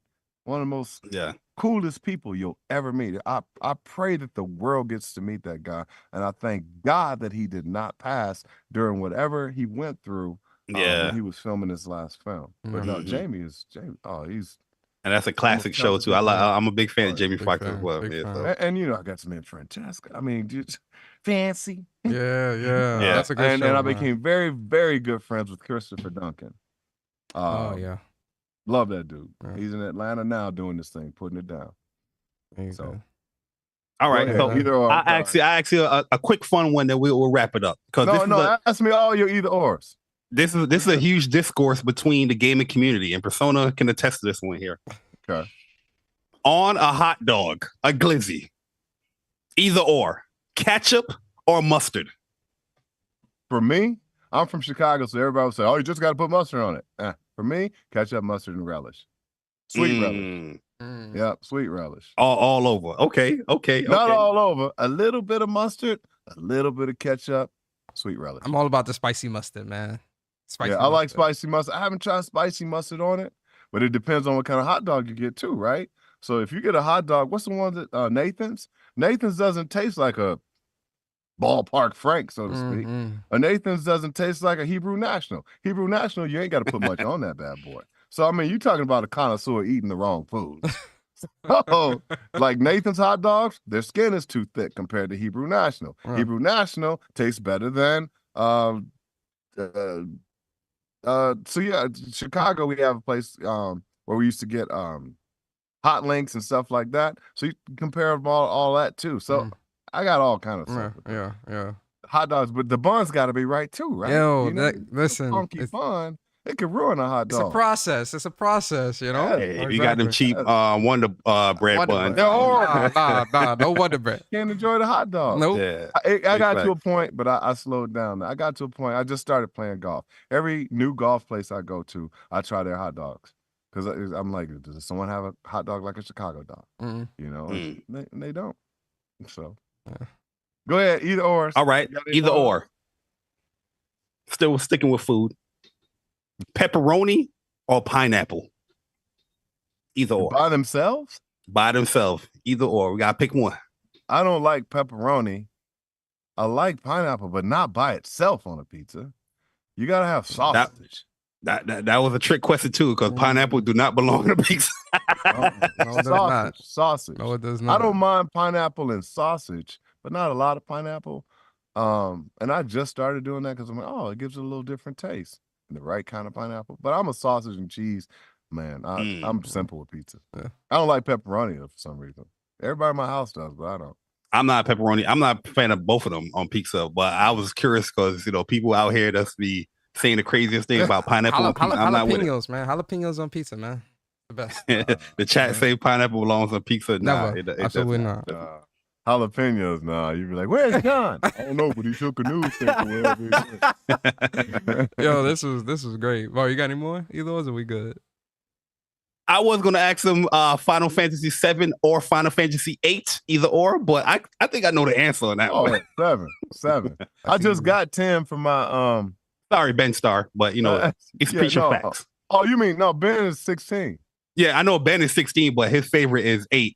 But I love Ben. I just bought 16, but I just bought 10 for my PS Vita, and I haven't been able to play it yet. So I'm looking forward to playing it on the Vita. Oh yeah, 10 is a wonderful game. Love it. But no, 7, man, 7 hands down. Of course. Hey, man, listen, this was a great interview. We got to give him a platinum, man. We got to give him a platinum trophy. Give him a platinum, man. They go to platinum. Okay. John, thank you so much for being here with us today. Spending time with us here on What's Up PlayStation Podcast. It was an honor to have you here to talk with you. You dropped a lot of knowledge on us, and I know our audience and our community appreciates it as well, man. So thank you so much. No, you got it, man. That's the name of the time I get to talk to people. It's called dropping knowledge in the green room whenever I get to go to a convention. So I hope I'll be able to do that in the future. And I hope to meet y'all. Where are y'all? New York. Oh, I'll be in DC. I'll be in DC for KatsuCon, August, I think 2nd through the 4th. Are you coming to Comic-Con? New York Comic-Con? Do you no, go there? KatsuCon. I already did New York Comic-Con. Oh, you did? Okay. We're doing KatsuCon in DC, August 2nd through the 4th. Okay. So I'll be KatsuCon. kind of close to you. I'll check that. Yeah, we'll do it definitely. Because this year we're traveling. We're traveling Watch us on the road. Yeah, so. we're on the road a lot this year. If y'all are out there, then let's try to find time to do like a quick live interview or something. Oh yeah, absolutely. sure. Come Yeah. out to Well, Katsucon. They got me on a crazy schedule, but I can always find time. I mean, we've done this now, so yeah, Yeah. let's continue to keep in contact. for sure. absolutely, sure, man. For Sure. sure. Thank you, And it's bro. a pleasure responding. You know, I always appreciate that with you. And just having you on here. Thank you again, man. I appreciate it. Oh, thank you all so much. All right, man. Much love. Yeah. I'm gonna eat my breakfast Yes, now. you got. I'm Enjoy gonna your eat day. it up. Yes, sir. Eat Thank my you. breakfast. Enjoy the All rest of your right, day, all right? God bless, man. All Y'all right. be safe. You too. All right. All right. Thanks a lot. All right. Oh man. Another one in the books, ladies and gentlemen. Let us know in the chat, man. Did you guys enjoy that interview? Definitely hit the like button. Let us know. Yo, really cool dude, man. Yeah, that's a cool dude, man. That's really dope, man. Really great conversations and whatnot, man. Big shout out to John Eric Benntley. We appreciate him coming through the What's Up PlayStation podcast. We're gonna get through these super chats. Yeah. And you want to do the topic, or do you want to just get up out of here? Yeah, we can wrap it up from there. I think like we can do another video later on about that topic. Yeah, we'll talk if about you it want later. to. Yeah, we'll talk Yeah. about it later. Yo, so TZ, man, appreciate you for the membership. 11 months as a WUPS Nation member. He said, shout out to the WUPS boys. Always appreciate what you brothers do for the community. Stellar Blade is amazing, and the music is God tier. That's a fact, TZ. Shout out to you, bro. And a big shout out to DeJuan Thompson. 21 months as a member of the WUPS Nation. Appreciate you, man. He says, what up, fellas? Shout out to What's Up PlayStation Podcast. Salute to Bari and Persona. Stella Yams is here. Absolutely. And a big shout out to No Cap Podcast. Appreciate you. 12 months as a member of the WUPS Nation. He says, yo, I told you niggas, removing the Twitter integration was the wrong thing PlayStation has done. Dudes It's thought I crazy. was tripping. Yo, sick. I'm with you, bro. I think that's one of the worst decisions they've done, man. I don't know why they did that. They need to work on a deal to get that thing rolling, because especially now with a game like Stellar Blade, you want to drown out a lot of the stupidity Yes. that surrounds the game. Yes, you know, do. I'm like, what people talking about censorship, and I don't believe there should be censorship in like especially a mature game like that, but the game has so much to offer and there's so much more to it. And what they actually bringing up, for example, is nothing. Crazy. Like Yeah. I don't get that, man. Yo, but- like the alternative is whack. It's bad.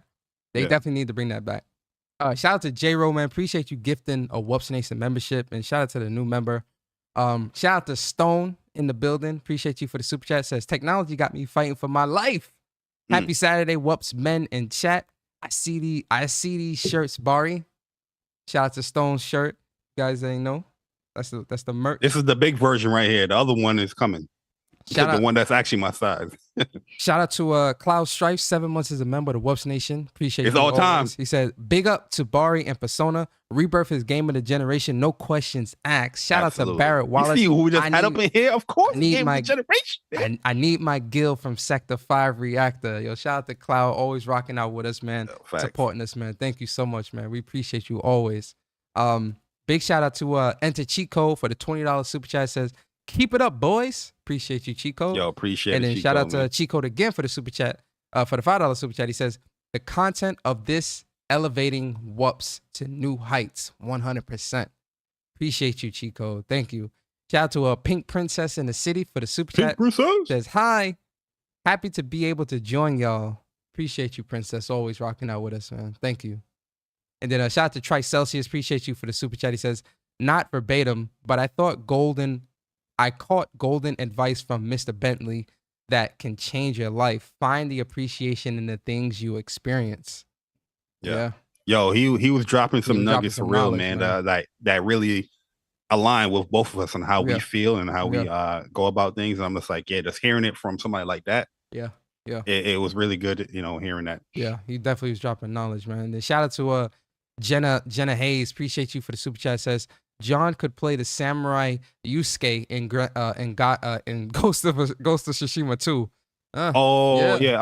I think it's Yasuke or he's like Yusuke. the black samurai, Yeah, the the black first samurai. black. Yeah, Yeah, I think I yeah. know somebody. And then shout out to Enter Chico again for the super chat. He says, appreciate y'all doing this, man. Thank you, Chico. Appreciate you rocking out with us, man. And then shout out to Viper Reaps Corner with the big boy $50 super duper whooper chat. with the mind blown emojis. Yo, Viper, always appreciate you, bro. Thank you for always rocking out with us, man. Doing the timestamps, supporting our channel, supporting what we do, man. We appreciate you, Viper, always.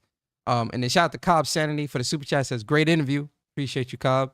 Shout out to Julian Johnson for the super chat. Said it's good to be back. AAU ball. Don't respect the WUPS time frame. Shake my head. Dope interview. Appreciate nice. you. What your kids play AAU, Julian? And then shout out to Stealth Guy Gaming. Appreciate you, Stealth, for the super chat. Yo, Stealth, man. We got to get you on, man. Yeah, we got to get He Stealth says, on. proud of my brothers, man. Keep that foot on the pedal. Always, Stealth, man. We appreciate you, brother. Always, man. We appreciate you. Shout out to my boy, Stealth. And then shout out to Alfonso Carter, 18 months, is a member of the WUPS Nation. Appreciate you, Alfonso, always. He says, I got here late, but good show. Thank you, Alfonso, for rocking out with us, man. And then big shout out to Oolong T Gaming with the big boy $20 super chat. Says, what's up, WUPS? Let me speak. Let me speak. Let me speak. And then big shout out to John Donuts for the €5 or pounds.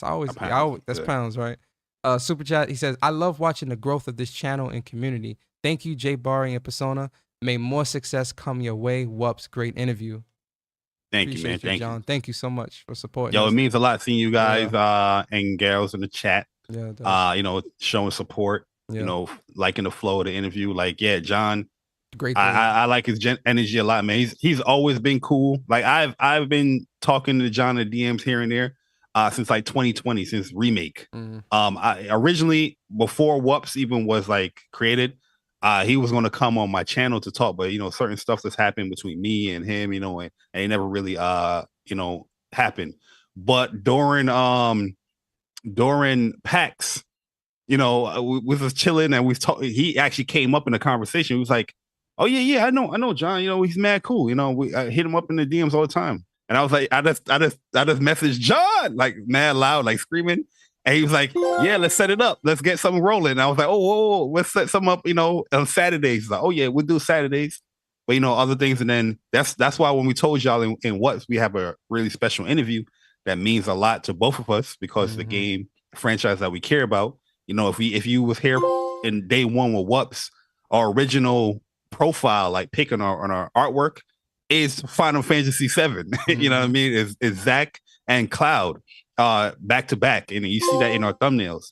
So having him come through and doing this interview, that really meant a lot to us. Being big fans of the game, the series, and just learning that he's a really cool individual, man. You get to see people's people being like really, really authentic. Like the seeing them on camera or just talking to them in person, not in person, but like talking to them, like in a chat like this, rather than the text. And yeah, it definitely came out that it's very authentic, very genuine. Yeah, person. very authentic and dropping a lot of knowledge, very knowledgeable. It was a great conversation, very deep too, man. Like, appreciate him sharing, a lot of what he shared with us here at WUPS and shared with our community. There you go right there, Lee Cheesy. Made time on we met him at PAX. We met him at PAX. When he was talking about Tekken, and I was like, no, John, he's right there in the chat. He'll tell you. Yeah. He's actually witness to like this interview. Yeah. And then shout out to Stealth Guy Gaming, 22 months as a member of the WUPS Nation. He says, also, pineapple is magnificent on pizza. Mr. Bentley is a man of culture. Pineapples does not belong on pizza. And then shout out to Alfonso Carter for the super chat. Says, loving that Stella Blade. Yes, sir. Yeah, big facts. I'm about to play that right after this. Yes, sir. And big shout out to Lee Cheesy Beats.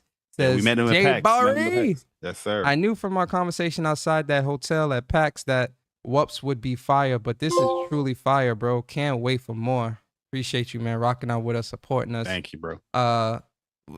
Did I meet him too, or did you? Yeah, we was both. Yeah, we was right. You remember we was at the bar? It was right there. The fighting game dudes? It was both of them, two of them. Yeah. Oh, okay. Yo, shout out to y'all, man. Shout out to y'all, man. Big shout out, man. Yo, thank you for pulling up, man. Honestly, it means a lot. Thank you.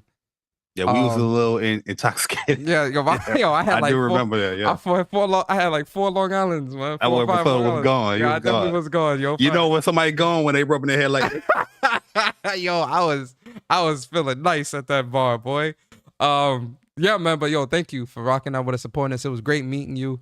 And thank you. It means a lot.